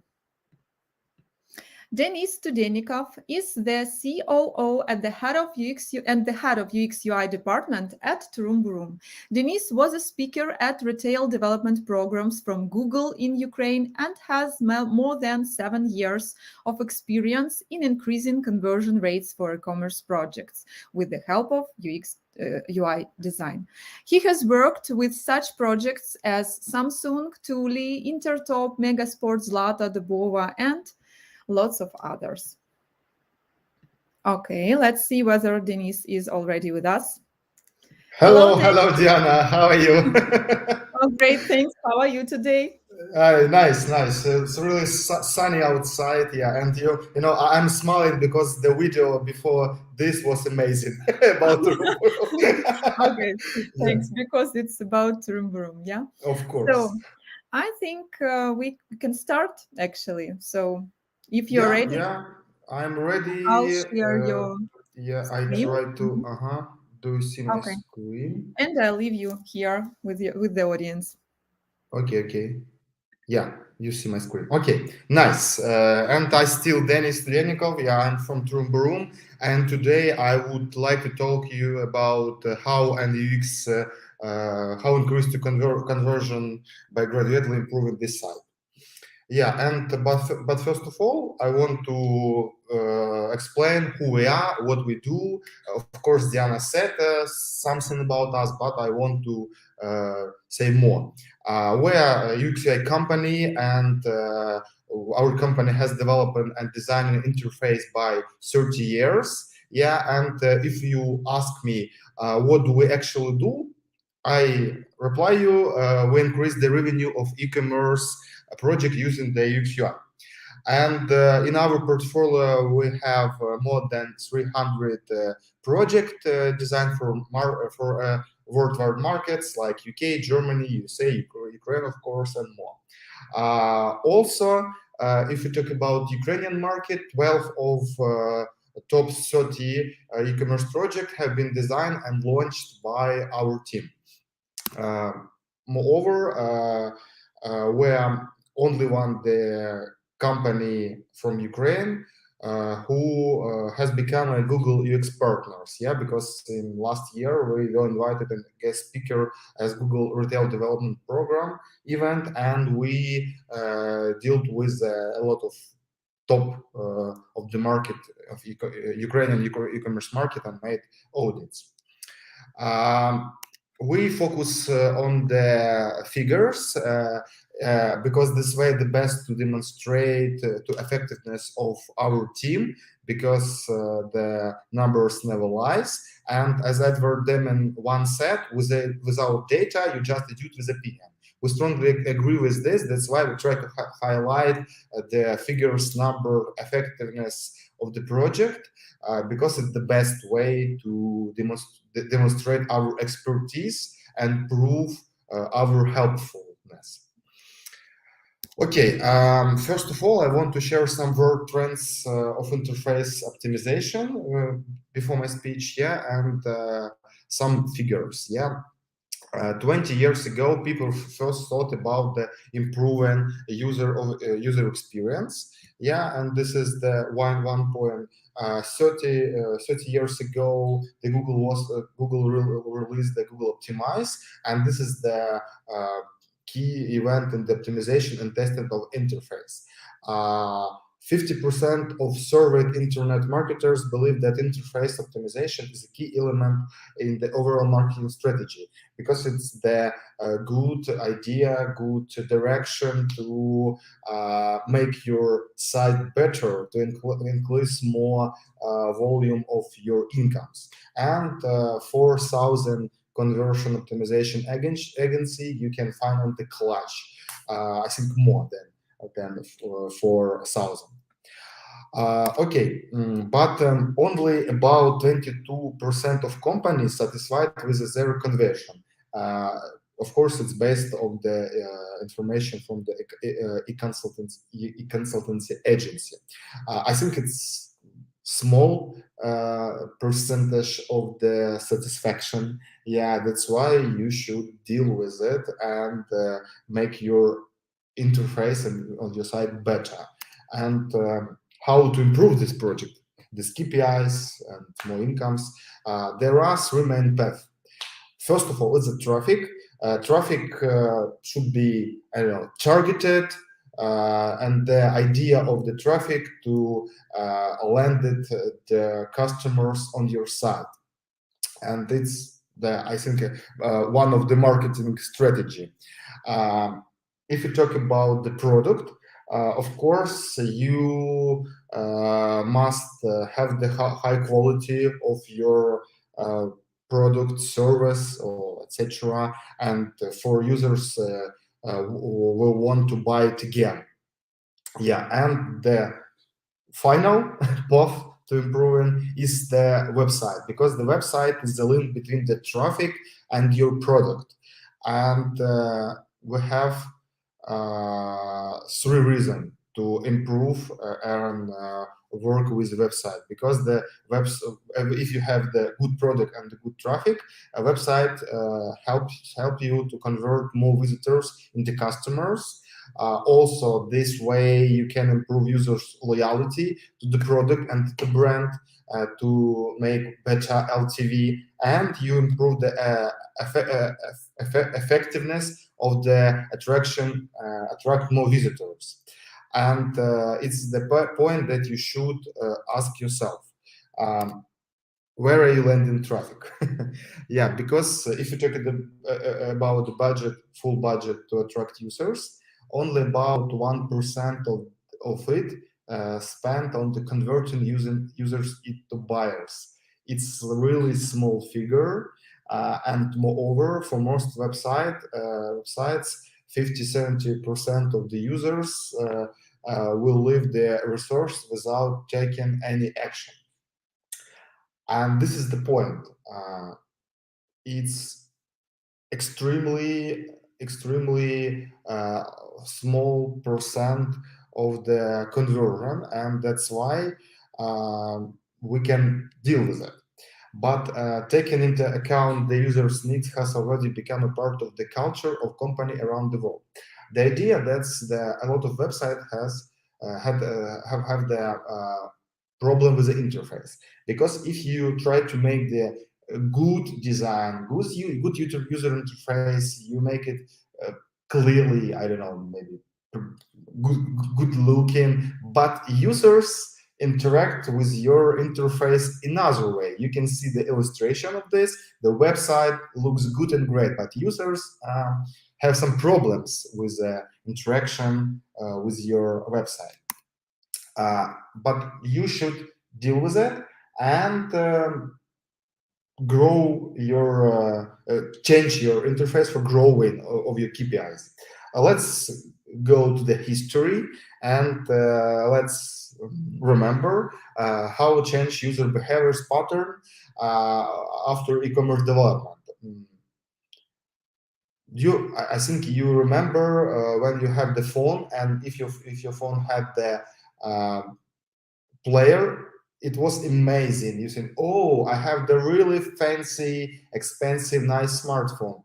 But now that everybody has the smartphone, and the main device for interaction with the e-commerce project, with the website, it's the smartphone. And you remember the revolution of the smartphones and touchscreen. It was iPhone, but now everything is changed. Everything is changing every day because the smartphone industry developing. The screens now is bigger, and you should understand it and deal with it.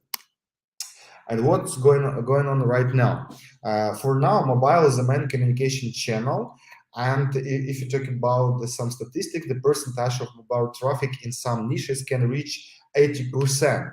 Moreover, if we thought about mobile first interface, some company and some product tell that's mobile only interface, not mobile first, mobile only.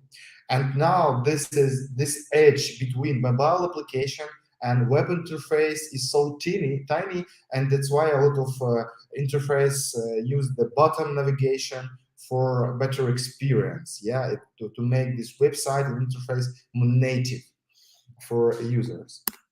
Okay, and like a little conclusion of this part, why do you need to improve the interface? First of all, it's give you increased business revenue.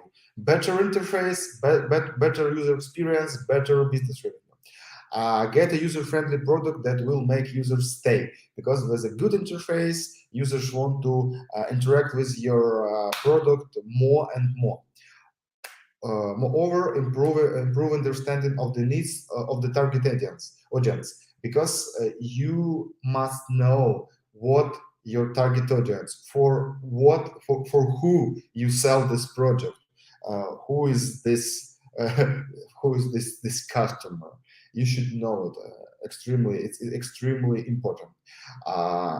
Good interface can get ahead of the competitors, because with a better site, better interface, you look fancy and amazing. And of course, it can help you to stay on the wave, because everything is changing every day, every time.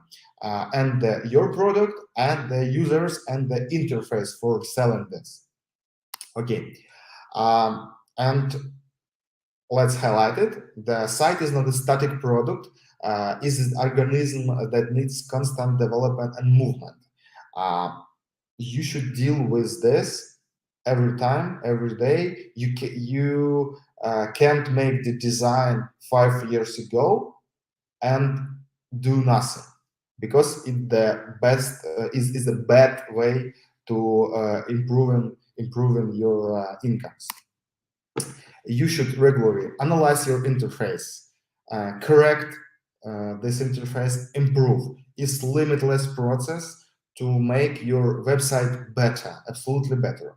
And what should you do?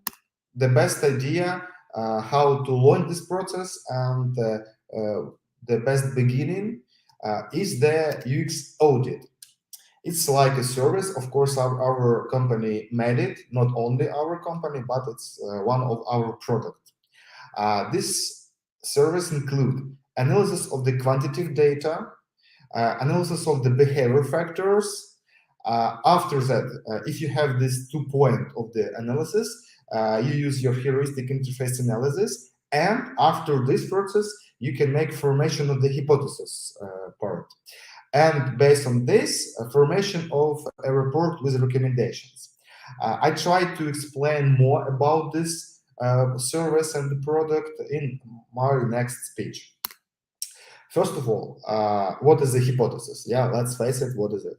This is an assumption of how to influence specific product metrics. For create good hypothesis, we have the formula. For example, to influence a metric, you need a hypothesis and pinch of the context. This is the best idea how to make the good hypothesis. Let's take a look for example. To increase the average order value, you need to add a block of similar products to the product page. Amazing. It's a good formation of the hypothesis. Or to increase the conversion rate, you need to reduce the number of fields in the checkout page.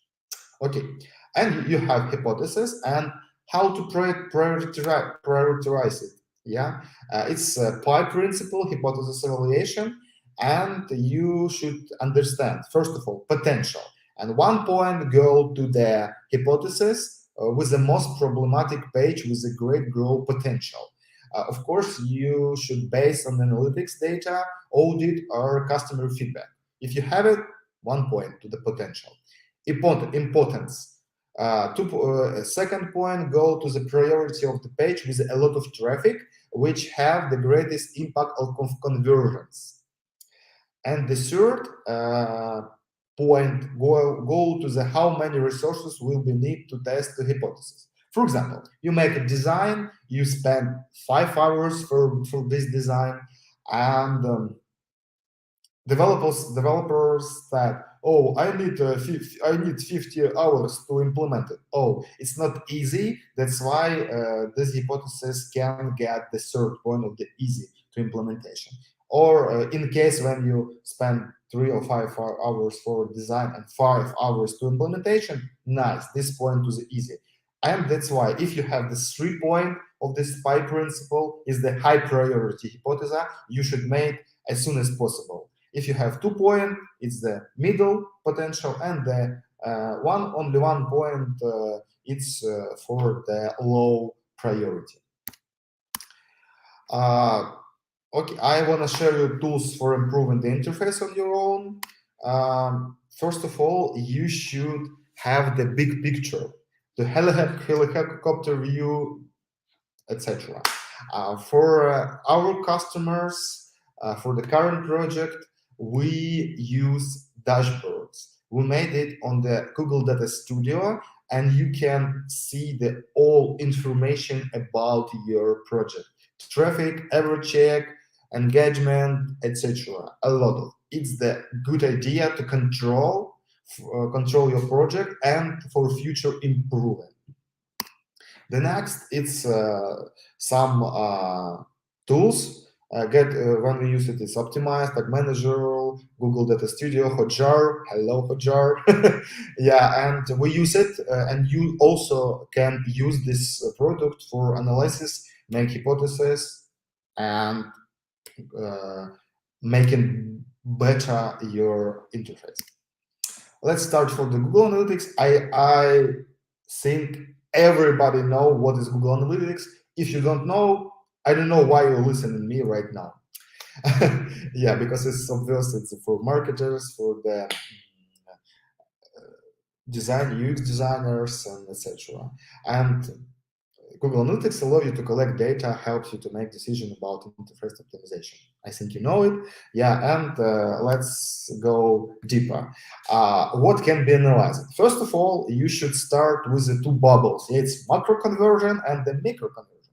I think the macro conversion, this it's obvious thing, and everybody of the founders of the e-commerce managers should know this really secret number of your macro conversions, and it's obvious, but not many, not everybody people deal with the micro conversion. Let's take a look for the funnel. Yeah, and the macro conversion is it's a full funnel from the main page to the order completed. I think it's obvious. Yeah, and you know this thing. But if you talk about the micro conversion, micro, not macro, yeah, it's a small moving. For example, moving from the catalog to the product page, it's a macro conversion. You have these numbers. Or from the shipping cart to go to the checkout, it's also numbers of the macro conversion. And the micro conversion influence of the macro conversion. Also, you can use the another part of the for the e-commerce. In e-commerce you have navigation, delivery, payment pages. It's like non-conversion pages, but in this pages is hidden big potential to grow in. For example, if you see that a lot of people landing on your about company page, you can put some link, you can put some button for moving to another page, conversion page, and explore this potential of the non-conversion page. But let's back to the micro conversion and take a look for the example. We have the Techno-Yoshi project. It's like e-commerce project. It's like a Hedgehog, like Sonic.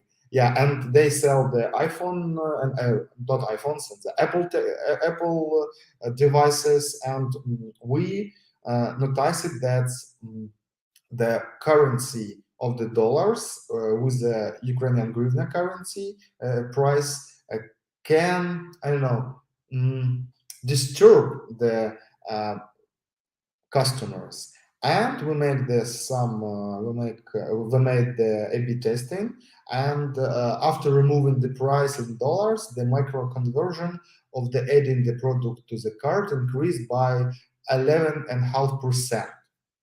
Only cutting this little thing in dollars, and we faced this result. Okay, go next. And the next tab that you should analyze is landing page and exit page. You can find it on the behavior, site content, landing page. You should know your top landing page and top of the exit pages. I think if you have the landing page, it's a main page and the product page, you're lucky guy. But in this case, if you had the exit page, only the thank you page after checkout, you're really lucky man, and you should not improve your website, because it's a fantastic result. But I have never seen this result when you have the only the product and main page like landing page, and the only the thank you page like exit page. It's fantastic, but if you have, please stop the see me and listen me. If you don't have, go next. Let's take a look for the case. Yeah, we have the Cosmic product. They sell some goods for beauty, and we notice that we have the high exit rate on the checkout page. Yeah, we analyze it, make some hypothesis, and we change the design of the checkout page. What we did, we simplified the order form, we make structured information, got rid of the extra form fields, and you can see the before it was like this, yeah, and after it's more brightly and bright, yeah, and the conversion of the pass in the checkout increased by 20%. it's I think it's a good result, and it's only after using the Google Analytics and this step of the landing page and the exit page. After that, you should know the ratio of desktop, mobile, and tablet metrics. As I said earlier, now is 80% of mobile traffic. It's absolutely normal figures for nowadays. But it depends, of course, on the niche, on the domain. And for example, if you have the B2B project, you can have another figures, because for a B2B project is normal when you have the 70% of desktop and your customers use this for the ordering something and something like that. And that's why you should know exactly numbers of this users and ratio of the desktop, mobile, and tablet metrics. Let's take a look for next. But based on our experience, on average, the conversion rate on desktop is 20-25% higher than on the mobile. It's okay. If you have the same situation, it's okay, because when you improve the mobile, of course, the desktop dimension is changing. That's why you have this gap. It's okay. It's okay. If you have, it's okay. Let's take a look for an example. It's Sanuva, Swimwear e-commerce, and we have some problem. Users could not understand how to get out of the size guide, because when you click, it's something changed, and it looked like another page on the mobile. And our recommendation was add animation so that users can that the page is scrolling down. We added, experience changed, and now you see what's going on. What else should you look for? Mobile device and browsers. What does it mean? It means that maybe your website users use some UC browser from the Huawei device. And you should know, is it true? Yeah, and is it okay? Is it good look? Is it look good looking your website on this devices and this browser? If it's okay, yes. If not, please try to check it. After that, you should know all pages and their indicators. For this, you can use dashboard to see a big picture. Next is you should look for a view in depth, because then more users spend time to interact with your interface, then better effectiveness of your site. After that, page load speed and bounce rate. Again, then more your speed of loading, then more its bounce rate. Please try to optimize your speed for decrease the bounce rate. Next, behavior flow. It's like a path and direction how to users interact with your interface. For example, they go to the catalog, after that go to another catalog, maybe after that to product list and product page. And you should understand this behavior. For example, when we analyze this behavior path, we understand that only 37% of the users who viewed the product list found the product they need and decided to go to the product details page. And this is the appearance before our optimization. And it was like, the users open this product list, see to the picture, click on the product, click on the picture, go to the product page, after that go back, after that go to the product, and it was like limitless process, because they didn't have this product, this e-commerce project didn't have the quick filters. After that, we add this information, add quick text with the common product groups, show an extended list of the sizes and general filters. After that, we make the filter button fixed in the mobile. And implementation was the edit fast text of the product list on the desktop version. And after that, the numbers of the users who make this process go back, go forward decrease, but the conversion increased. And it's only for, we made it only using the behavior flow.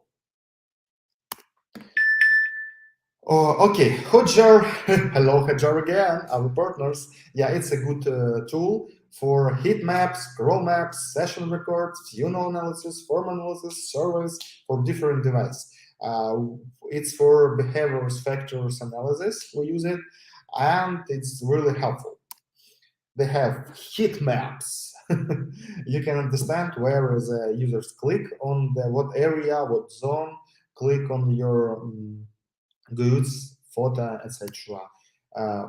Using this tool, we see that up to 38% of users never complete the transaction on the checkout page, and it was the checkout appeared before the change. We take a look for that, and using the Hotjar, we understand there's a lot of people clicked on the logo.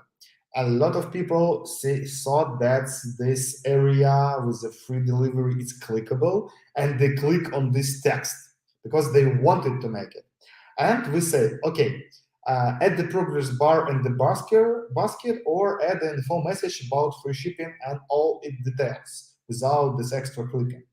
And using the heat map, we make this thing. Users not only see the step, they are on the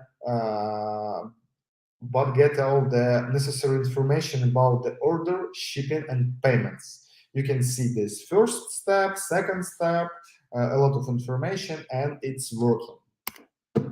Scroll up. You can use this information for understand how deep is your life, not your life, how deep is your scrolling rate. For example, on our website, on one of our landing, we had information about the process of one of our services. But when the potential customers call to us, they ask, please tell me what is the process of your UX audit. And our sales manager said, well, not for the customers, for us, why they didn't get this information. We have this information on the website. And when we took a look for the scroll maps, we understand, oh, it's in the bottom, it's in the fifth screen. That's why they can't see it, because the customers scroll on the third screen. And we move this information from the fourth screen to the second, and less people asking us about the process. Session recordings, it's like a tool for the Hotjar. You can see this recordings, how the users interact with your interface, of course, anonymously. Yeah, because it's real necessary, GDPR, personal data, it's okay. Let's take a look for another case. Again, Sunuva. And what was the problem? Users would be 2.5 times more likely to return than to buy goods during the next sessions. We understand it, but the page didn't have this recent review. It wasn't obviously, and that's why we made this recommendation. Show the viewed item list, add the add to basket buttons to the product list cards on hover on desktop and fixed on the mobile. And you can see this implementation when the add blocks on recently viewed items with a fast button, and it helped to increase the click rate on this button, and of course macro conversion, adding these goods to the cart. And why we do it? Yeah, because all these actions are necessary for elimination of interface mistakes.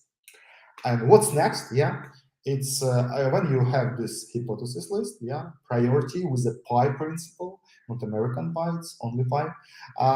You should drawing up a plan of implements. After that, creation UX/UI solution per the stage of the plan for each hypothesis. Yeah. After that, you can make the A/B test, and it's not the necessary; it's optional. But if you can, you should make it.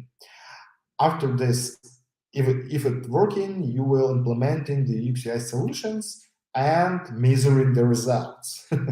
Yeah, that's what I want to say about this slide. And I think you noticed that I made a lot of examples of the Sanuva, and if you wanna get more, you read more about the Sanuva case study on our article in Smashing magazine. You can scan this code right now when I try to slow it down for scanning this QR code. Yeah, and know more about this case, about our solutions, about problem that they had, and the results. Because as you see, the customers are really satisfied. That's why we have 5 stars from the Jennifer, manager of the Sanuva. Yeah, and okay, go further. How to find conversion last point and turn them into growth points. Easy peasy, lemon squeezy. 7 simple steps. First, follow the user's footstep. Make a purchase as you are the customers. If you didn't do it, you should do it, because it's the easy step to understand problems on your side. Try to walk in a mile in the shoes of the customers. The second is analyze micro and macro conversion. For this, you can use Google Tag Manager and Google Analytics. It's easy. You should have this information about your project for dealing with it. And the third step is conduct an audience research. Are you sure that you know the answer on your question? What is your target audience portrait? If you don't have, you will try to find out this information and understand your potential target audience. First, may the force be with you. First step is conduct a technical audit.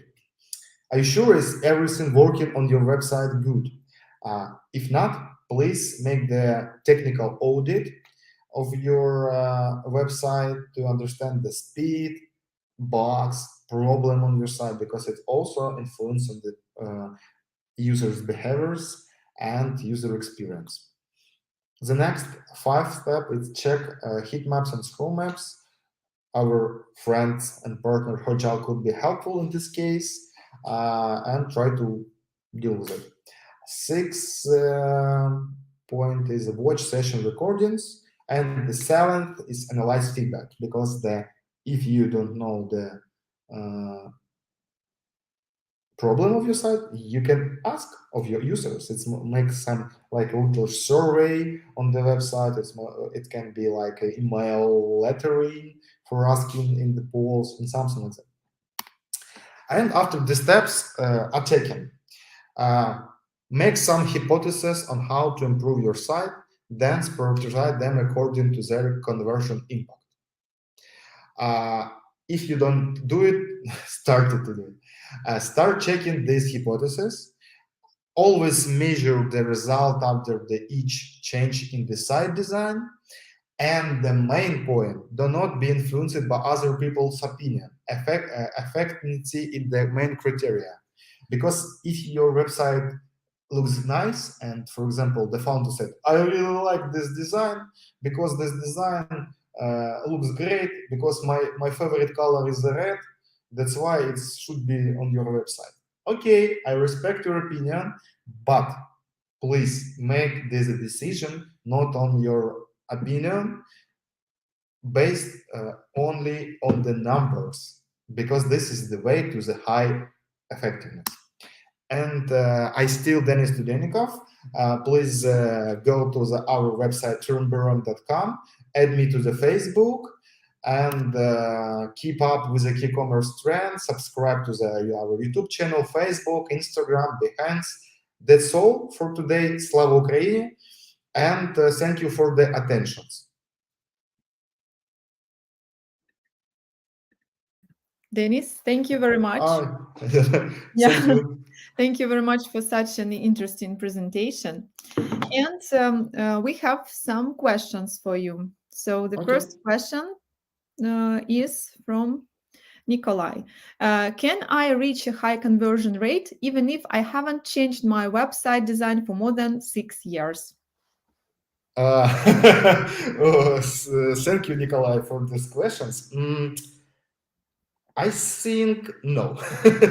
Sorry. Yeah, because if you make your website 6 years ago, for you the best idea to make your high conversion projects, it's to make a revolutionary site redesign, to make a new site, because as I said in my presentation, every site is the lively organism, and you should deal with it every 3 months, half year, or something like that.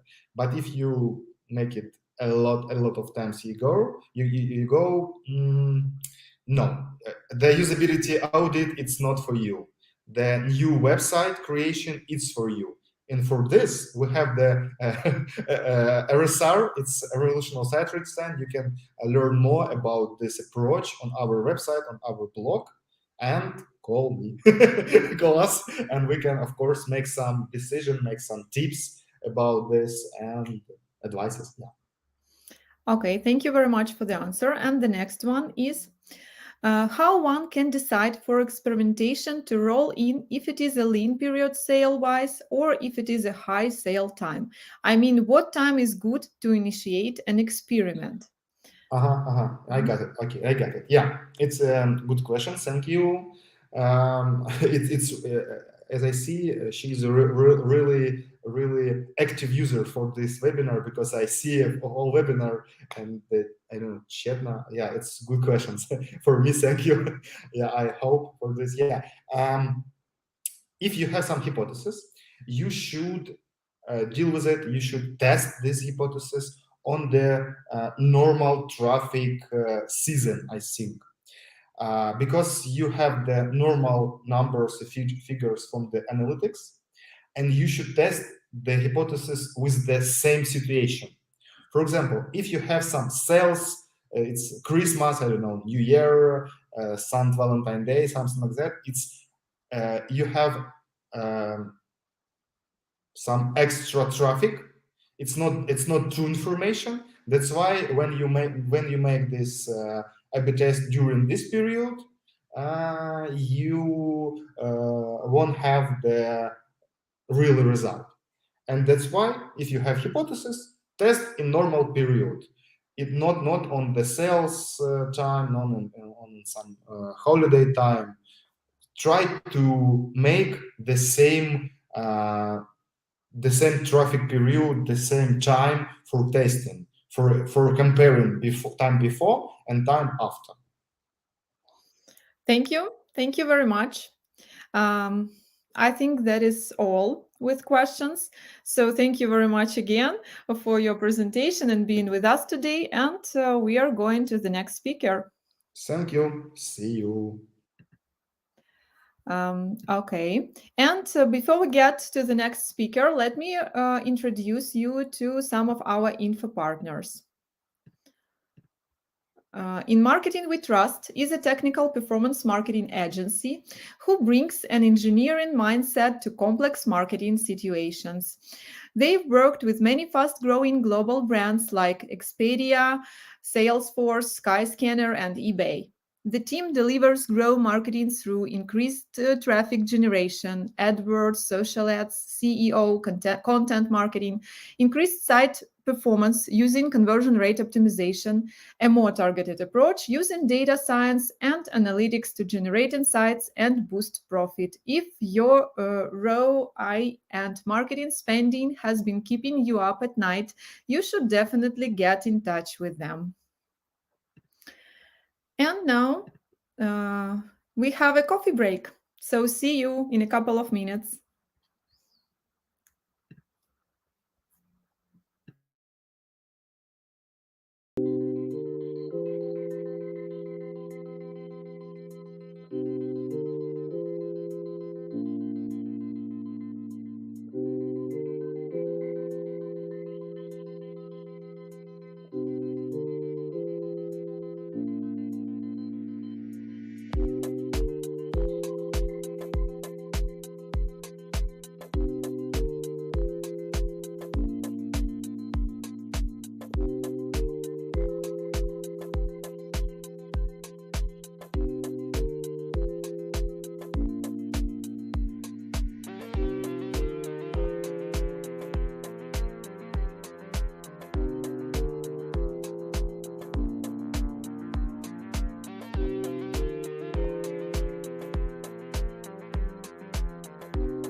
We are back, and let me introduce you to our next speaker. Rebecca Hugo is a senior UX auditor from Baymard Institute and part of a growing team that has been dedicated to helping e-commerce sites make more well-informed decisions about their end-user experience.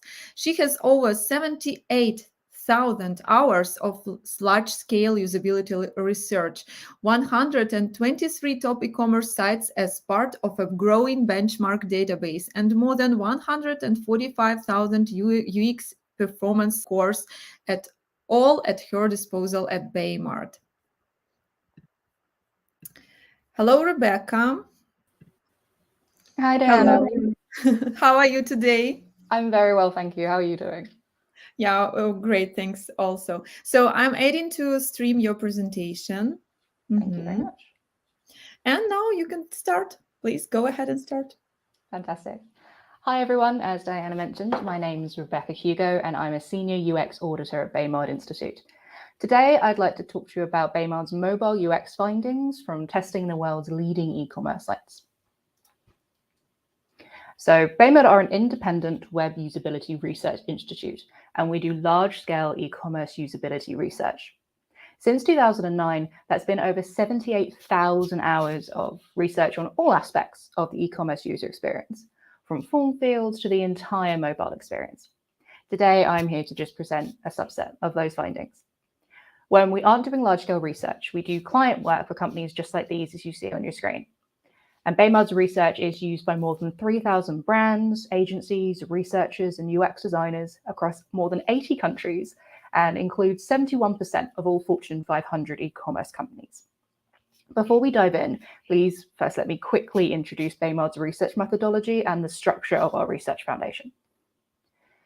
So as Diana said, and I've repeated, Baymard's research findings are based on 78,000 hours of testing e-commerce sites. Specifically, they're based on around 2,700 qualitative, moderated in-lab usability test sessions following the Think Aloud protocol, real users testing live e-commerce sites. And this is combined with in-lab eye tracking testing and quantitative studies with more than 14,400 users. From testing desktop and mobile websites from leading brands, we found that users ran into more than 20,500 specific and preventable usability issues. And we've distilled all of these into over 600 unique and weighted UX guidelines that show the exact design patterns that we've observed in testing to consistently cause issues for users and the design patterns that consistently solve them. So we've taken all of the 600 plus weighted guidelines and then manually benchmarked 149 leading e-commerce sites across these guidelines. These numbers may have changed a little bit in comparison to Diana's introduction, as we are continuously updating our research and our studies and our benchmarks. So our numbers have grown a little bit since I last sent over the information to Diana. And so this has actually led to one of the world's most comprehensive e-commerce UX benchmark databases, with more than 175,000 UX performance scores and 110,000 best and worst practice examples. And this is very powerful for understanding the current state of the e-commerce industry, the competitive landscape, missed and strategic opportunities, along with providing you with endless performance verified best practice examples. All of this we bundle into our Baymard Premium Research Catalog, and this is where the findings of today's presentation comes from. So as mentioned, Baymard have created one of the largest benchmark databases, aiming to help you understand what the current e-commerce landscape looks like. To date, we've benchmarked over 149 sites across 17 different industries. What we see here is the UX performance for mobile web, specifically over 71 major B2C e-commerce sites. The average site is mediocre, with 63% of mobile users abandoning a site during common product finding tasks solely due to preventable usability issues. The most severe and most common issue users face when browsing mobile e-commerce sites is a lack of page overview. During Baymard's large-scale testing, Most of the users' issues with finding, understanding, and interacting with page content stemmed from being unable to have a good sense of the page layout and interface as a whole. On mobile, users are forced to view a page in chunks. What they see is confined to what will fit within the mobile viewport. This can lead users to miss important information, select incorrect options, or even draw conclusions that aren't correct. That doesn't mean that mobile users have to always struggle, and there are plenty of things that a site can do to aid the user. Today, we're going to look at 5 improvements that will mitigate the issue of users having a complete lack of page overview. I would like to point out that it does take quite a bit more than this, but this at least gives you somewhere to start. Another point to note is as we take a look at the issues surrounding a lack of page overview, it's important that you get the most accurate perspective. You'll notice that the majority, if not all of the examples that we present are shown in a mobile viewport. When making decisions that consider a user's lack of page overview, avoid using full page screenshots. This gives an inaccurate representation of what the user is seeing and experiencing. So review the site just like the user would, using similar viewport sizes that your users would experience. In terms of the specific size, look at your Google Analytics, establish what your most common viewport sizes are, and at least go from that. So let's get started. So the first area that we'll look at is the homepage. When landing on a new site at the homepage, 70% of users scrolled all the way up and all the way down through the entire homepage to establish an overview. Users want to know their options before deciding which to choose. Users new to the brand will also try to infer what they can expect to find based on the homepage content. So why exactly is this an issue? Let's look at these 3 sites as an example. Which site or sites sell baby toys, hairbrushes, sunscreen, exercise mats, and speakers? The answer is all of them. Users that are new to any of these 3 companies will not be able to tell necessarily from first glance whether they will in fact be able to find what they need. So what can be done about this? Baymard's testing revealed that there are some homepage designs that can help users, primarily showing some categories directly onto the homepage itself. There should be enough diversity to set correct site expectations and reflect what the site can actually offer. And this is not just for novice or new users. Frequent users also use these links as shortcuts to get to where they wanted to go. It is also worth pointing out that this information is still really utilized by users, even if the specific elements aren't tapped. So don't necessarily completely rely on your click-through rates or even Google Analytics in that respect to determine what is truly useful for the user in any given page. More sites are using this approach to help users, with the majority of mobile sites in Baymard's benchmark database showing primary categories directly onto the homepage.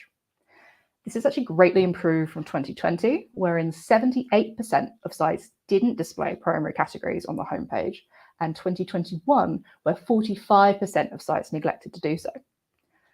Furthermore, no sites in our most recent benchmark showed less than 40% of their primary categories on the homepage. All in all, this helps set an adequate visual impression by providing a wide category scope. It's important that any site visually portrays a wide product catalog breadth so that users can easily infer the type of products that they are able to find on the site. Our next is main navigation, and specifically how to design the mobile main navigation. 52% of all mobile sites have issues within this area. So let's take a start by looking at the desktop main navigation. The ability to go to broad scopes is very important for users, as they don't always know what they're looking for, and starting their journey in a narrow scope doesn't really help them. On desktop, clicking the parent in the main navigation is a simple way for users to access broad category scopes.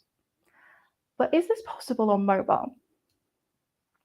So what should happen when you tap on a mobile main navigation item? Should it expand and show the subcategories within it? Or should it take the users to the landing page for the broad main category item, like a broad product list or an intermediary category page? Before we get into that, let's look at 2 common designs that consistently do not work with users. The first is when the main navigation just keeps expanding.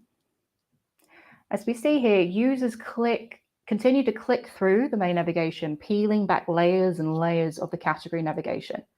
As there's no broad parent category that is apparently accessible in any point here, the user just continues to drill down. Eventually, they'll reach a product list. If the user is trying to obtain access to a broader scope, like in this case, specialty paper or a high-level paper, it's not really clear how to do so.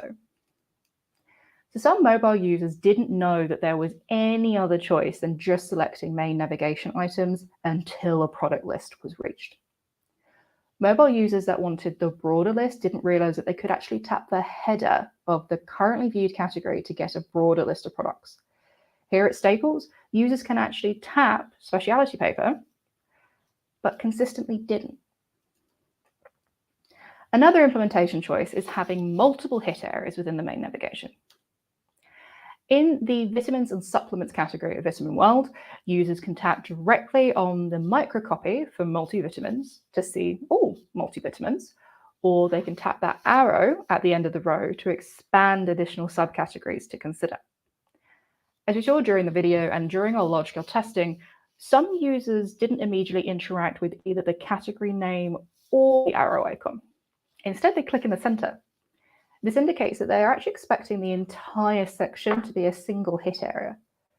This extremely subtle approach of having multiple hit areas within each menu item will actually be lost on many users, cause confusion, or lead them to places that they didn't intend on going to.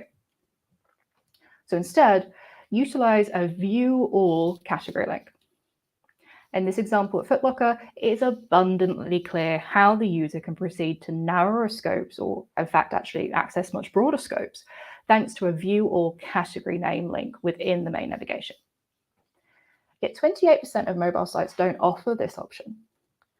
This implementation allows the header to be clickable, matching user expectation for hit areas, avoids confusion over which part of the menu item will provide more information or lead to a product list or a subcategory list.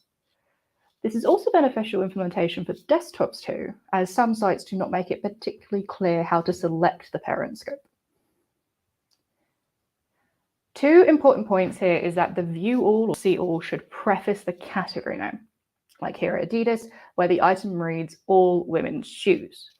Secondly, it's important that the view all category option is shown as the first choice in the list. Testing revealed that placing it elsewhere made it harder to find. This is important because users are looking for the broader scope will be unlikely to scan a complete list of detailed subcategories. Furthermore, having view at the bottom or even in the middle of a list breaks with the typical information architecture for a nested hierarchy, where the parent item will always come before the children nested with them.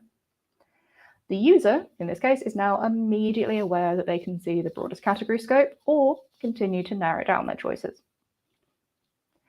So our next issue is found on the product details page.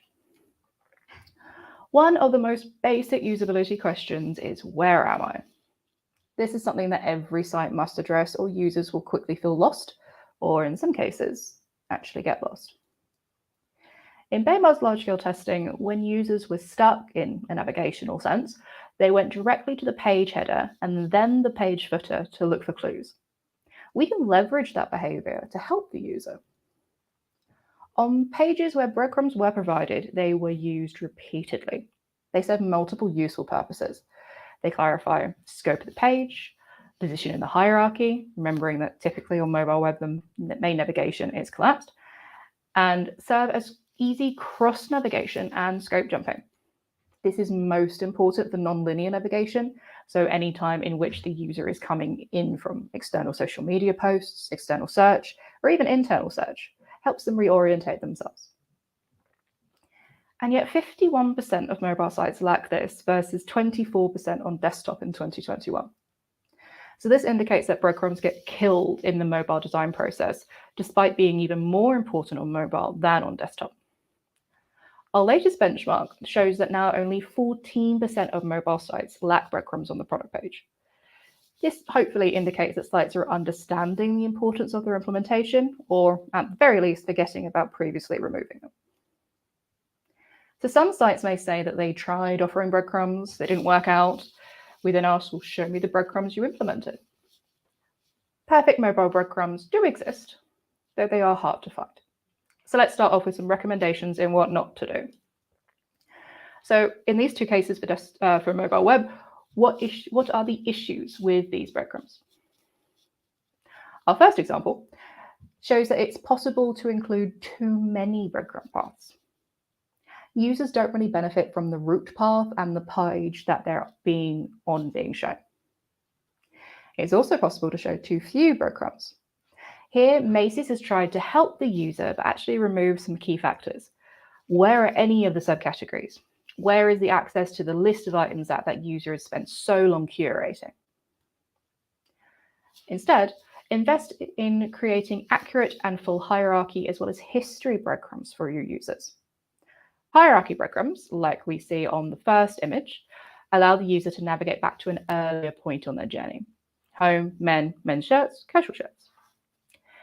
History breadcrumbs, as we see in the second image, help the user to return to their previous list, particularly helpful if they had set filters or sorting boundaries. And history breadcrumbs from search, as we see in the third image, help users easily return to the search results page. However, perfection is not actually all as easy as it looks, as even these examples still have issue, including presenting the home, as we see on Marks & Spencer's in our first image, lacking actual hierarchy breadcrumbs, as we see with our search report for Chewy, and the general hit area actually just being that little bit too small, which we see on all three, including Victoria's Secret. So now we're going to move into the cart and take a look at a missed opportunity by over 85% of sites. Now, this is a direct quote from Baymard's large-scale user testing. I added them to the cart because they were nice and I might want to buy them. But now I go on looking with other products. It's like adding it to a wish list. This way, I don't have to backtrack them. If I decide those are the ones that I want, I can always delete them later. So this user likens adding prospective items to their cart to adding them to a wish list. It's an easy place to access. It's accessible, usually, without having to create an account, and the user can start comparing items whenever they're ready. Our large-scale user testing has revealed that up to 25% of users consistently add multiple products, often of the same type, to their cart without any intention of purchasing all of them, but only to compare them in the cart later on. This came up multiple times in testing and showed us that users will often utilize their shopping cart as a temporary storage and comparison tool, with 3 times as many users using the cart rather than a site-provided save feature. Further quantitative testing shows that using the cart to store items is still utilized over a wish list or save feature, with 42% of users adding items to a cart to save products that they aren't currently ready to purchase. How the cart list items are designed determines if this particular subgroup of users can easily use the cart for comparison and evaluation of their added products. With this in mind, how do you best design the cart? So cart design should work as a personalized product list, allowing users to store and compare items of interest. It should ensure that the product always links back to the product detail page for users that need to, say, clarify product details or just want to check on further information.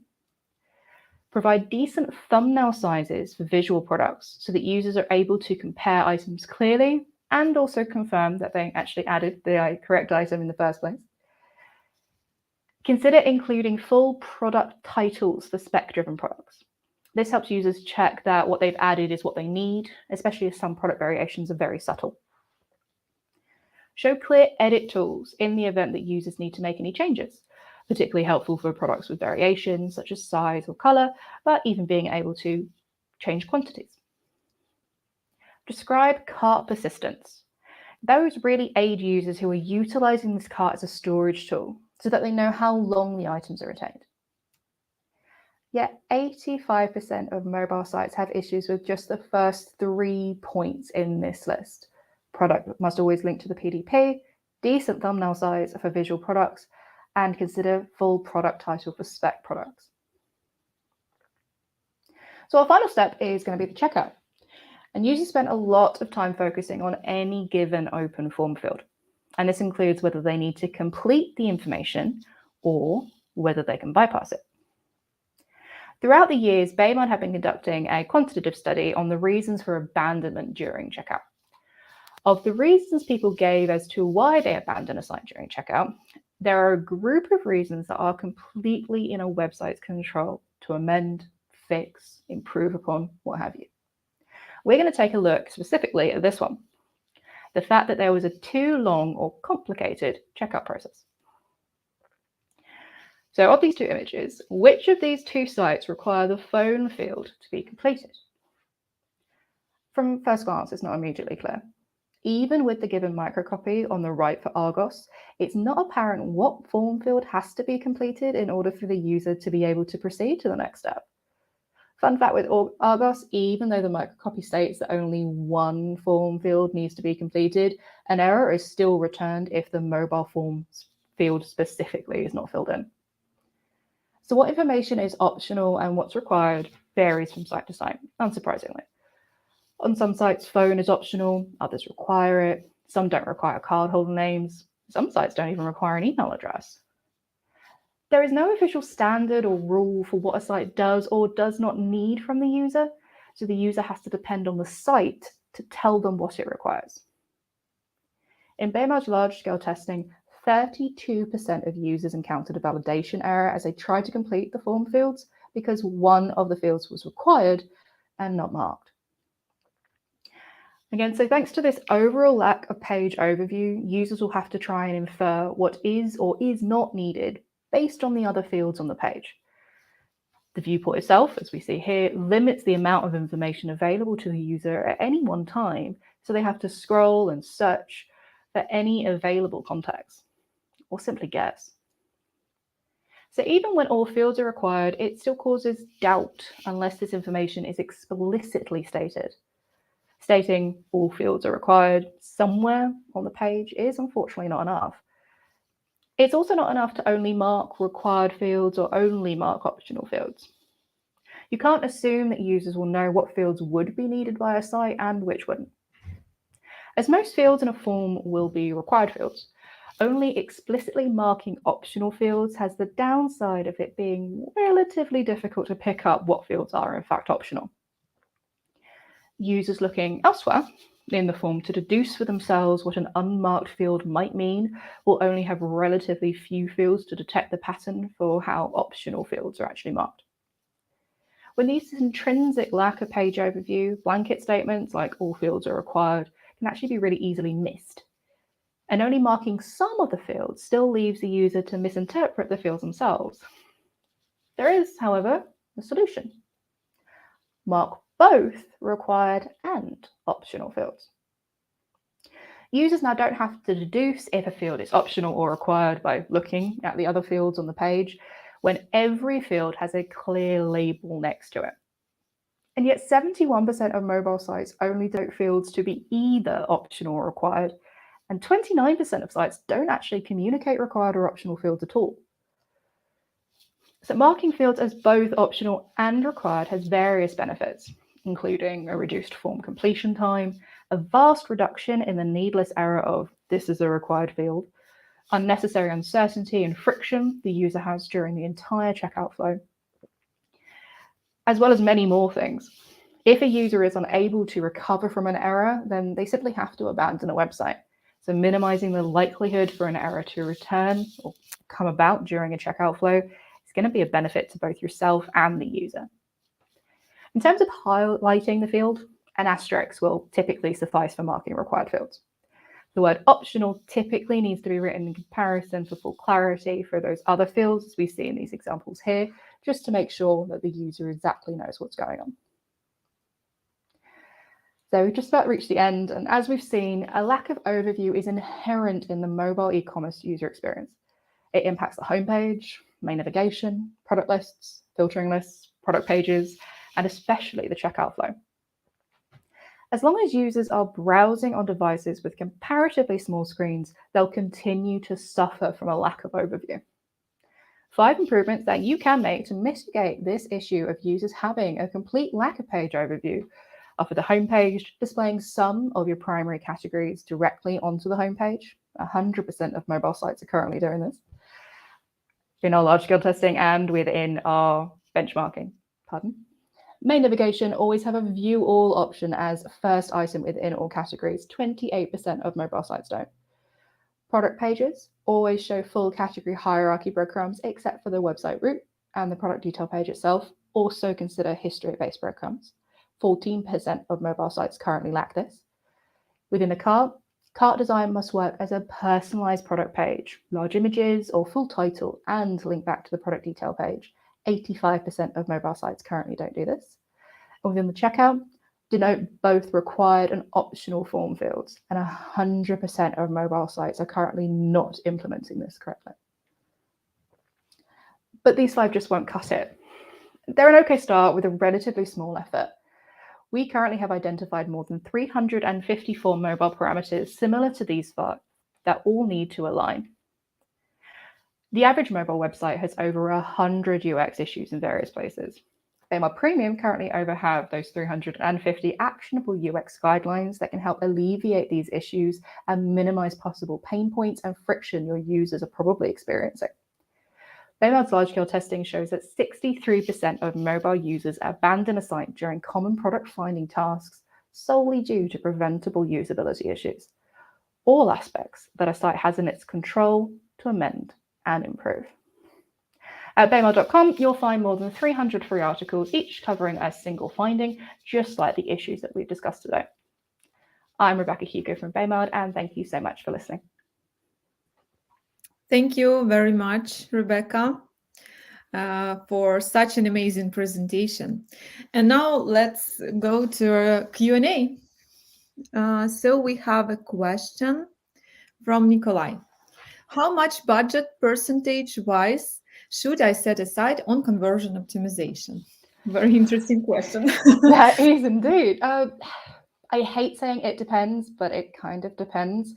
So there are various things that any site is doing that can be relatively quick wins, as in very minor implementations, field updating, adding perhaps a tooltip.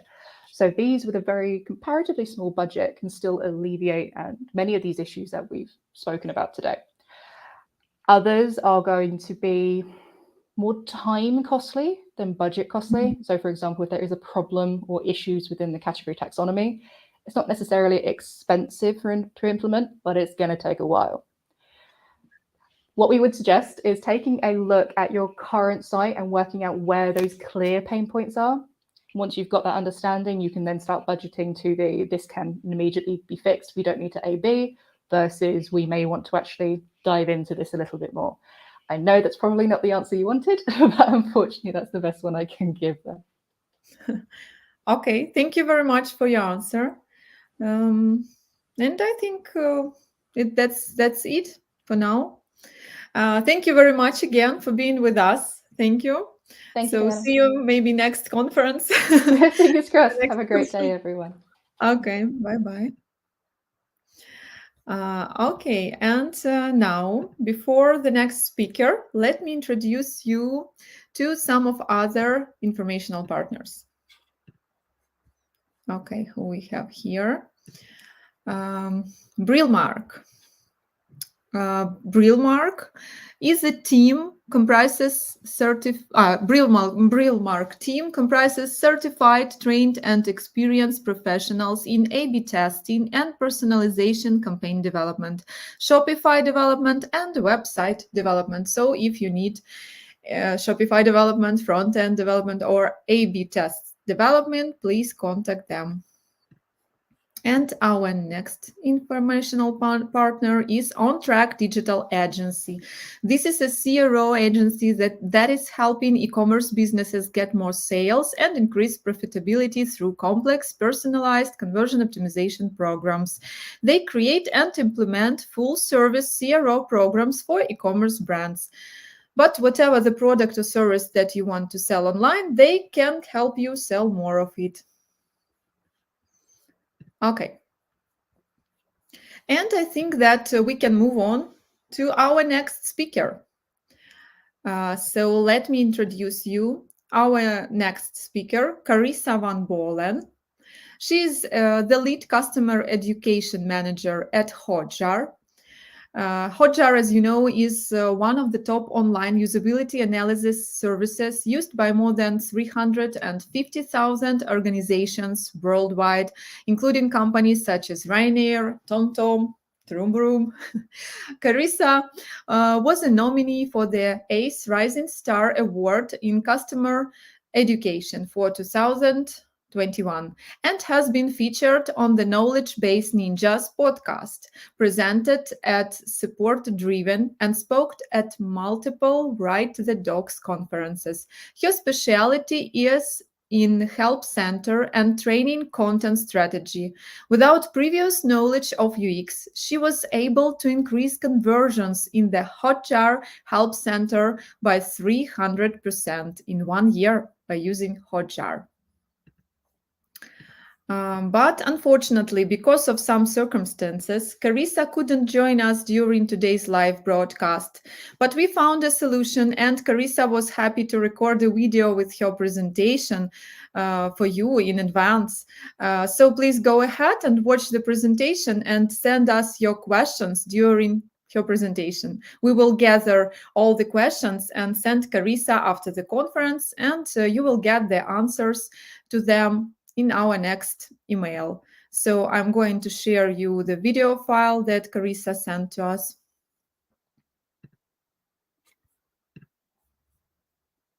Okay, just a couple of Hey minutes. everybody, I am Carissa Van Ballen, and today I'm going to walk you through focusing on your customers 101.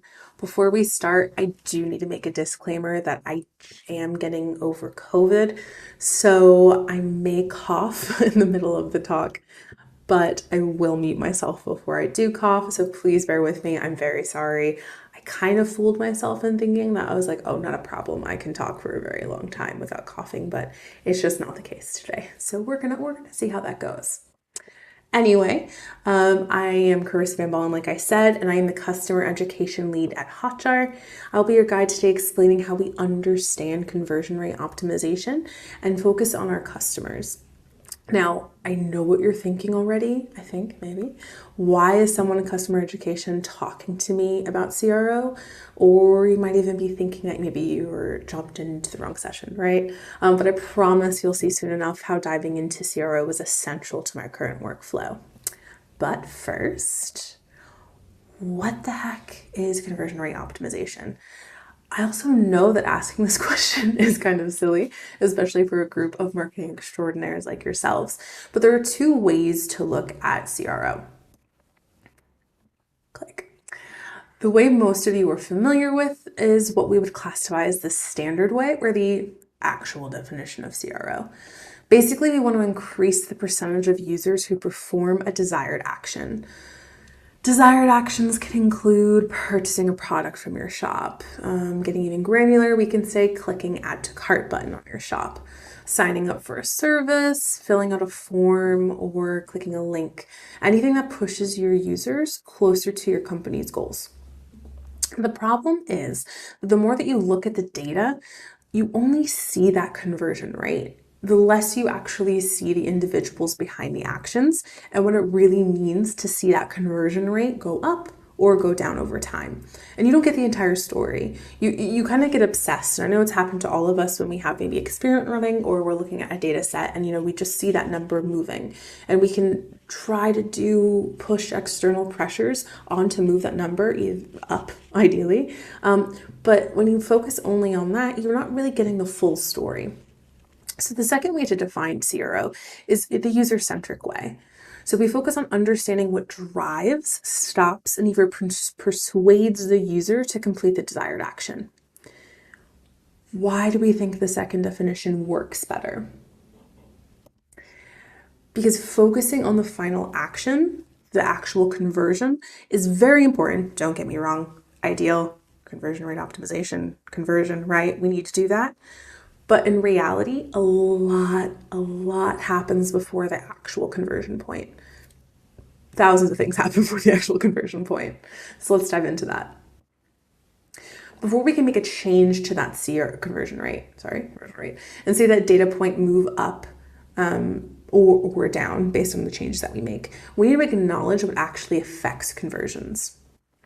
The three things that affect conversions are drivers, barriers, and hooks. So drivers are what make your customers go to your site.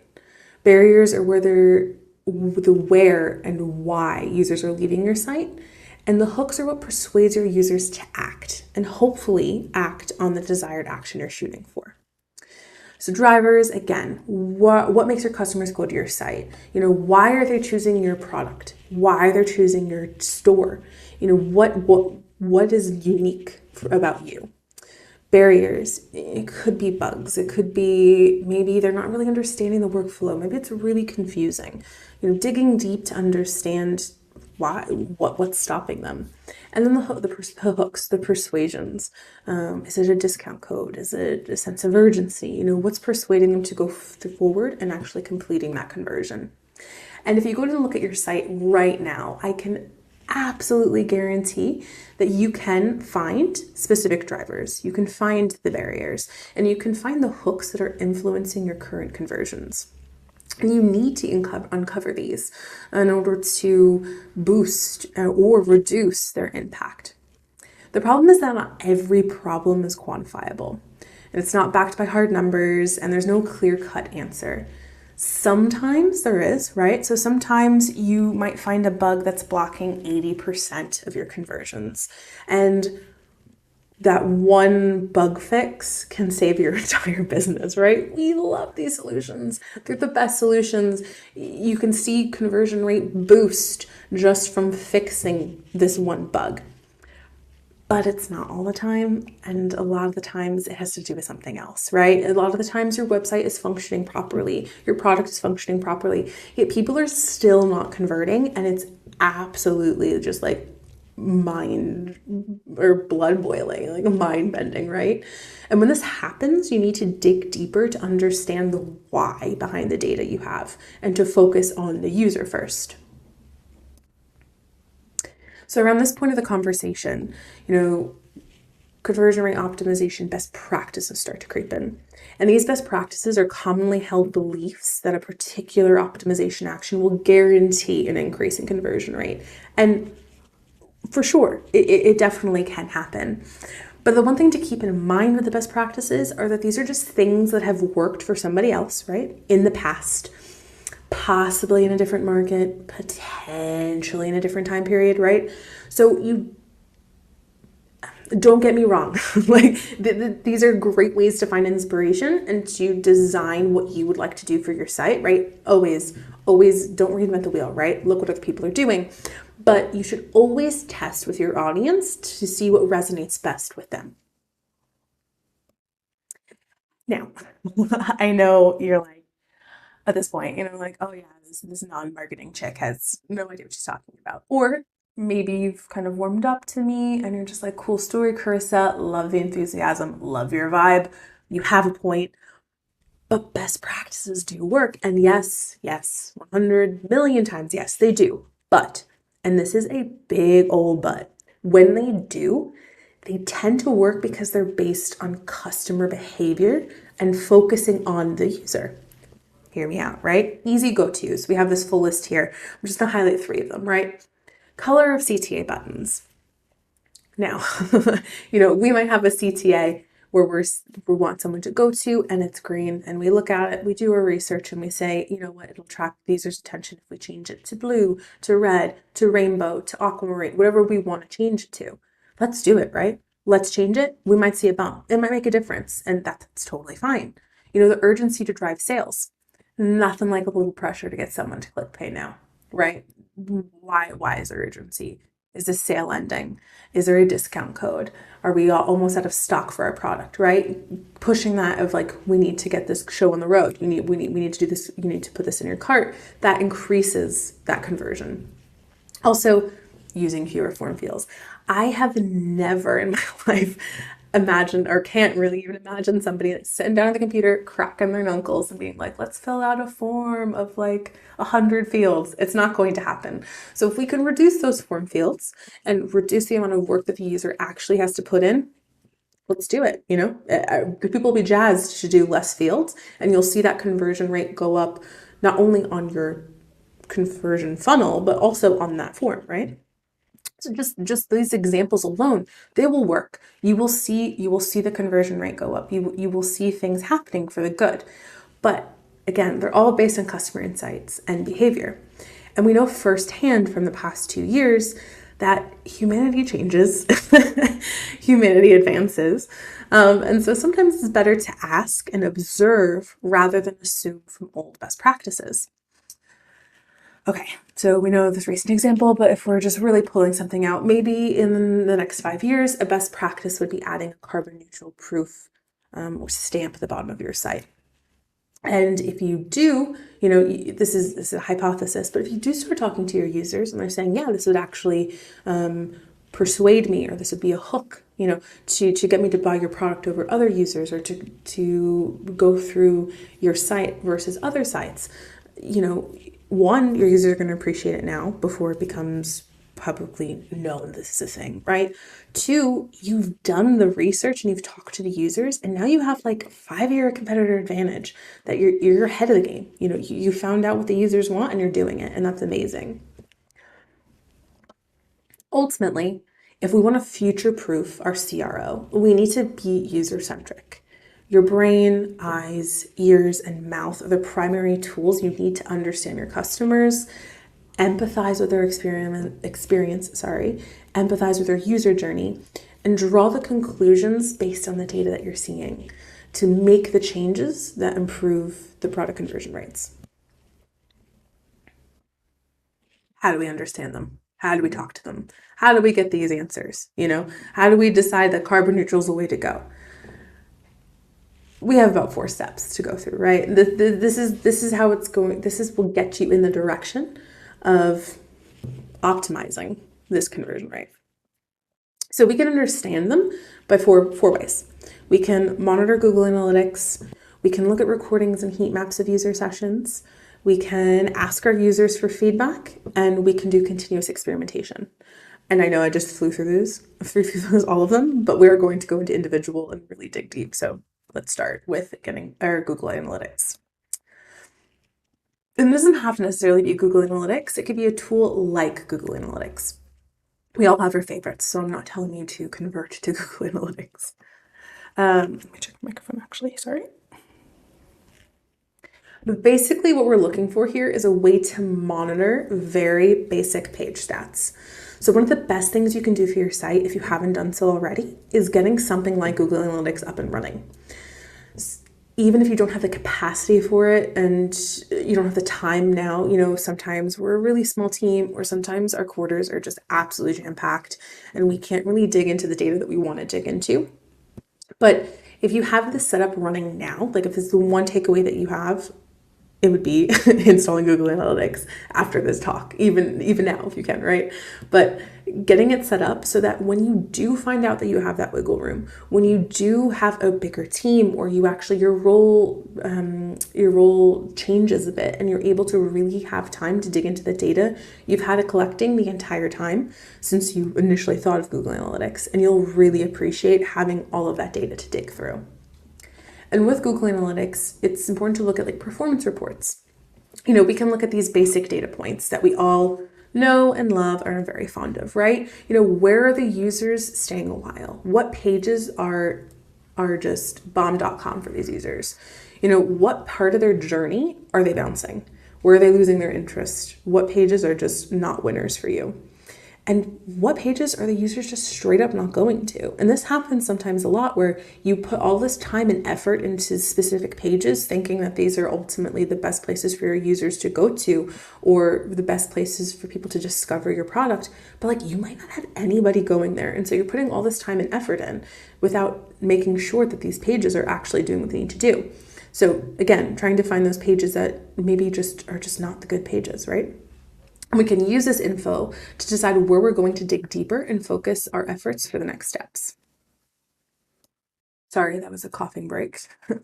So next, we're observing the users with recordings and heat maps. So taking that Google Analytics information that we just saw, then helping us focus our efforts, and then digging deep with those recordings and heat maps. We can get even granular and start watching actual user sessions and seeing how they interact with those key pages that we identified.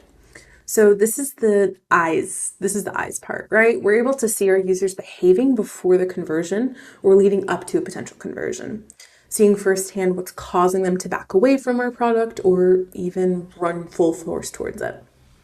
So in this example, we can actually see that the user is having a really difficult time trying to navigate the page, right? There's a lot of clicking. They're clicking on some links. They're clicking on things that aren't even links, so I'm not really sure what they're clicking on entirely. But this tells us right away that this is a key part of the user journey that they're really confused on and that we do need to fix. So right away, I can message my developer and say, hey, we have a bug on this page, right? There's something going on. We need to reevaluate it, or even just do a bug crawl of this page and try to figure out what's going on. But this is not only frustrating for the user because there's a bug on the page and they're not able to do what they wanted to do, but it acts as a barrier for them to actually convert. And it also is a driver for them to leave and to go to maybe a different site, maybe check out a different product, and ultimately maybe even go to a competitor, and they're not able to complete their user journey. And this is not ideal for us, and it's also not ideal for the user. Next is feedback. And so for feedback, we're looking into being the ears and the mouth of the user-centric research, directly asking the customer questions and getting deeper insights on the conversion flow. So at this point, we're literally just running up to the user while they're in this conversion funnel and saying, yo, tell me what you don't like. Tell me what you like. How can I change this? How can I win you? And this can either be an open question and a feedback widget, which you see here, where a user can give their feedback at any point of the user journey, or it can be a survey. And that is triggered only when certain events occur. So for example, if a user is about to abandon your page, you can trigger a survey to show up, and then we can ask them a direct question about why they're leaving or why they didn't complete a purchase. The key points, the key drop-off points that are making a difference to your conversion rate. In this example, you can see that we have a feedback tool on our Academy page. This is Hotjar Learning. So this is a site where we have courses and we have documentation and teaching our users how to use Hotjar. And so we have this feedback widget running all of the time. And essentially, this leaves the door wide open for feedback from the user at any point of the user journey and gives them the flexibility to show us exactly what's broken or not working as it should. So here they're highlighting this element that very misleadingly looks like a button. And so they're clicking it, it's not working. So leaving the feedback and can hey, is this not a button? It looks like a button, and sending us the feedback. So at this point, why don't you give it a try? You can actually head to learning.hotjar.com and play with our feedback widget there. We'd love if you left positive feedback, but play with the full range of emojis, see what it would look like over time if you give a negative emoji versus positive emoji, or feedback response. Select different things, play around, really see how it feels for the user. So if you were to have this on your site, how they would be able to leave you open feedback. And lastly is the essential bit, which is to regularly launch and test new versions of your site with the main focus on learning and what best suits your users to help your conversion goals, but not only for you, but also for your user. And many people think that A/B testing, for example, a form of experimentation, and CRO are the same thing. And that conversion rate optimization is just a series of A/B tests that allow optimizing teams to stumble across new ideas. But that's missing the entire point, really, right? Because A/B testing is the last step of CRO. And it's never about coming up with new ideas. It's about testing ideas that came about by studying your market and your users. So coming about by looking at Google Analytics, looking at recordings, looking at surveys, asking users what's going on, doing that research piece, and then the after fact of running those A/B tests. Because you need to come up with evidence-based hypotheses before you can run a great experiment to improve your user experience and boost those conversions. So in other words, use those 3 methods I listed before to ask questions about an A/B test that you want to do before, like answering the questions, where are customers dropping off? Which website elements do they interact with? Which ones do they not interact with and they ignore? What are they looking to accomplish with your tool, with your site? And where does your website fall short? How can you improve those? So asking yourself those questions as you're looking through Google Analytics, as you're looking through recordings and heat maps, and maybe even asking those questions directly to the user when you use tools like feedback and surveys to understand what you can do to improve your conversion rate. What does this look like in action? Let's take a look at a real life example. And this actually might be the moment where you kind of have that aha, like, okay, I know why this chick's here talking to me today. I get it. We're going to help. We're going to help. But with my role of customer education lead, I managed the help center at Hotjar. And with that, we had a problem with conversions. We had too many conversions. And before you gasp in shock and horror, conversions are bad in help center land, because that means that we're having people submit tickets that ultimately could be self-served.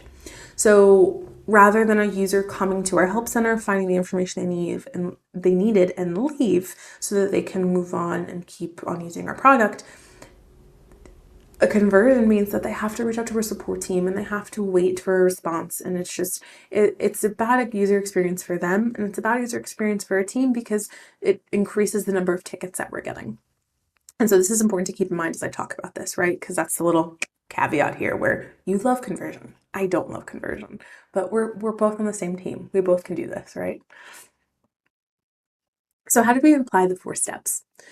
First, we identified what we wanted to know, right? We just started with a question. And what we needed to understand was, why are users submitting tickets rather than self-serving? Why can't they solve their issues without talking to us or without finding it natively within our tool?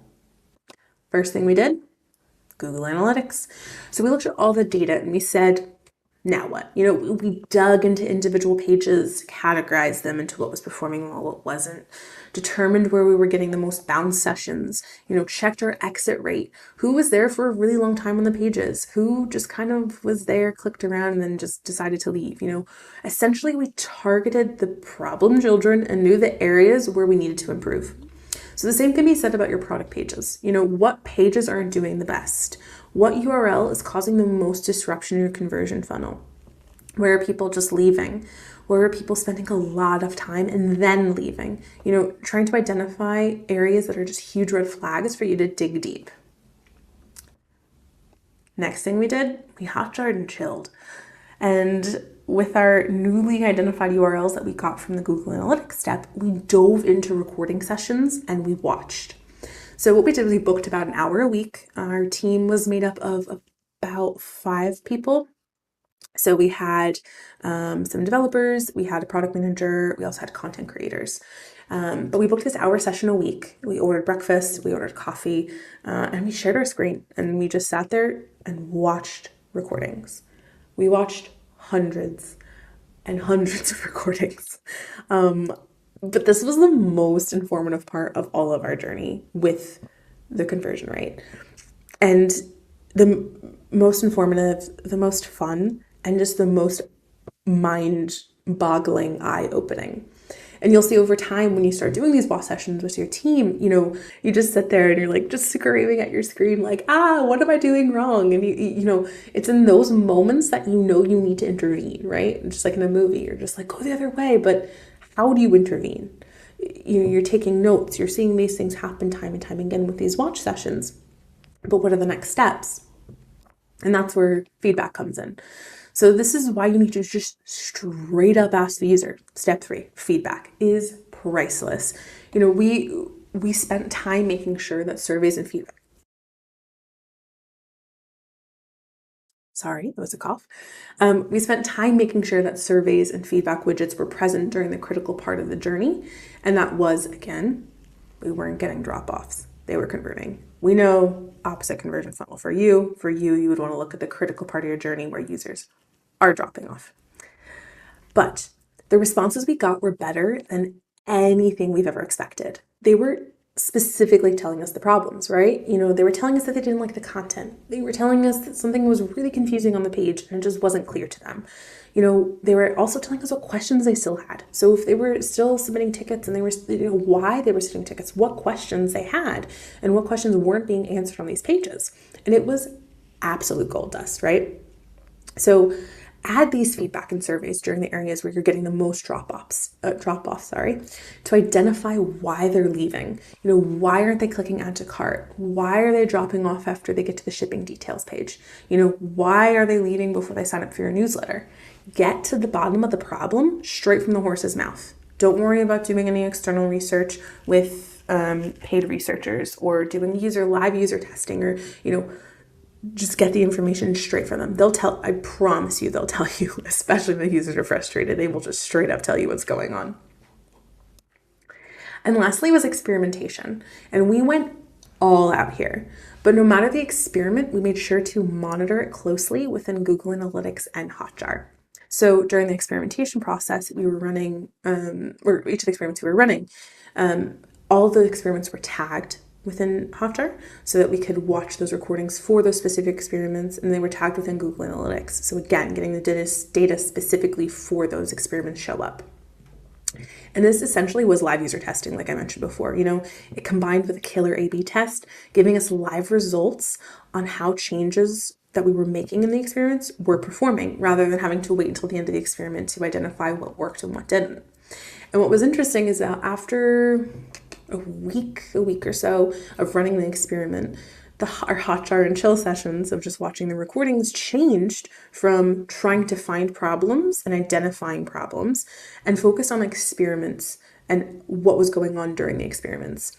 And with that, unlocked a whole level of power that we had of making iterations and changes to our experiments to better improve the live changes, right? So we weren't having to wait until the experiment was done. We could just make the changes then and there, have an idea of how the experiment would turn out, if it was going to be positive or negative, but then also prepare a version 2 of the experiment as it was running, rather than waiting to the end and then running an analysis then, so that we knew what we should be focusing on and improving for the next iteration. And at one point, we were even targeting those in specific versions that we saw were either going really well or going really poorly, and targeting those sessions with surveys. So again, going straight to the user, handing the microphone, saying, hi, we just changed this. Can you tell me why this is terrible? Or, hi, we just changed this. Why did you prefer this version over the last? Again, gold dust. Telling them straight up, telling us what was amazing, what wasn't. So after we did this 4-step process, we improved our self-service initiatives by decreasing our conversions. I know, insane, decreasing conversions. What's wrong with her, right? But decreasing these conversions. And we changed our savings from saving over 500,000 euros a year with our content to 1.3 million euros a year with our content. And so the same principle can be applied to any conversion funnel that you have on your site, on your product, and turning those savings that we saw from our opposite of conversions, but actual conversions, into profit from your product, from your site, and just for your overall company. So let's sum it up, right? First thing, identify your drivers, barriers, and hooks. Know why your users are on your site. What's appealing to them for you? What's pulling them in? What's blocking them? Why aren't they going through with their purchases? What is kind of just not ideal for them? And what persuades them, right? We can go all the way back and talk about the carbon neutral. Is that something that they're interested in? Are they interested in your sales, your prices, or maybe it's just something about your company or your product in particular? But you need to know what these are. You need to understand so that you can dive deeper, especially into Google Analytics. So dive into tools like Google Analytics to see where your problem areas are and where you should be focusing your efforts. So again, if there's nothing at all that you take away from this talk, if there's one thing, just one thing, it's Google Analytics. Get something like Google Analytics running. And even if you don't have the time to look at it now, and even if it seems very overwhelming, it reduces the scope of finding solutions to improve your conversion rate, right? Because you're collecting all this data. So if you have come to a point where you're ready to work on your conversion rate, you can literally sit there and say, okay, I want to focus on X, and you just go into Google Analytics and it'll just open up a world of what's going on those pages so that you can dive and dig and dig and dig even deeper. It's essentially like a tool for you to like funnel all of your problems and finding the solution at the bottom. Next, get started. Get that good data with recordings and heat maps, right? Watch it with your team and brainstorm how to improve your user journey. Set up your watch sessions, set up share sessions. Again, those watch sessions were invaluable. Like, the amount of information that we found is amazing. And it's also really great because you can also bounce ideas off of each other. And when we were having these watch sessions, we weren't just constantly for the full hour, half hour, just continuously watching recordings. There was a lot of pausing. There was a lot of rewatching videos again, recordings again. And, someone saying, actually, hey, can you pause that? And then talking with each other, riffing to see what would work best as a solution, coming up with experiments. During those times, during those hour calls that we had, there was a lot of just times where we were just straight up writing Jira tickets for our developers and saying, we need you to build this, we need you to build this, we need to try this, we need to experiment this. And it just builds that backlog for you and ultimately opens all of the doors for you to try out different ways to increase your conversion rate. Then feedback. Feedback is just, again, running straight up to your user, microphone in hand. Tell me what's going on. And with directly asking for the feedback, you're finding super quick solutions by just straight up asking them, not having to set up experimentation, not having to set up user testing, not having to pay a third-party researcher. You're just asking the user. And a lot of the times when I tell people this and we talk about it, they tend to get there like, a lot of the times people only leave feedback or survey responses when they're mad. And it's true. It does happen, but that's where the best information comes from. Of course, you're going to find a lot of people that are just going to be saying nonsense, and that's okay, right? It happens. But when people are, frantically looking for something, or people are trying to express that they're upset that something's broken, that's where they're going to help kind of identify the areas that you need to focus on the most. Because when that emotion shows up, that means that that's the area that you need to focus on and fix the quickest. It's the highest priority. And lastly, it's keep on testing, right? Try something out, fail again, fail again, fail again. But ultimately you will succeed, you will learn. Every failed experiment is an experiment that you're learning something. You're learning why it failed. You're learning why your users didn't like something that you changed. But no matter how many times you fail and how many succeeds you have, whatever that ratio is, keep trying out something new. And you will see that conversion rate move over time in your favor and move in favor for the user. Thank you. So again, thank you. I do apologize that I had to take a few coughing breaks, but ultimately, I hope that didn't change anything too much. I won't be able to do a Q&A session, but I do know that if you have any questions or would like to reach out, do send over your questions. I believe they're going to ask, I'll allow you to send them over to the group, and they'll be able to send it over to me. But if you have any questions, do feel free to reach out to me via LinkedIn at CarissaVB, or you can send me an email at carissa@hotjar.com. Thanks again, and enjoy the rest of your day. Bye-bye.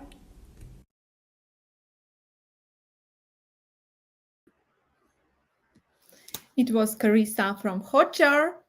Thank you, Carissa. I know you will watch this video recording later. So yeah, we don't have any questions, but I have a comment that I'd like to read. Hi, Carissa, very beautiful and user-centric presentation. I got most of the answers right there, as we try to do for our customers' objections. So this was the comment. And that was our last speaker. But there is one more important thing that I should mention. We are a Ukrainian-based agency, and today is the 113th day of the war with the Russian aggressors in Ukraine. But we are working and trying to get our economy back on its feet again, like thousands of other businesses in Ukraine. And I want to say thank you to all of you who are here with us today, because this gives us hope for a better future. And if you want to support the Ukrainian army and help us defend Europe from Russian tyranny, please feel free to transfer money to any official bank account, which you may find below in the description of our YouTube broadcast. And that is it. I'm very glad to have been with you today and with all our speakers.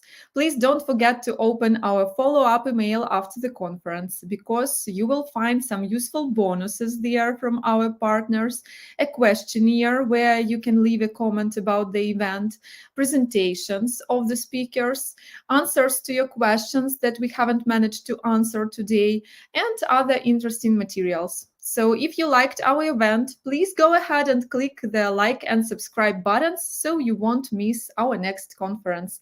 See you! Slava Ukraini! Bye-bye!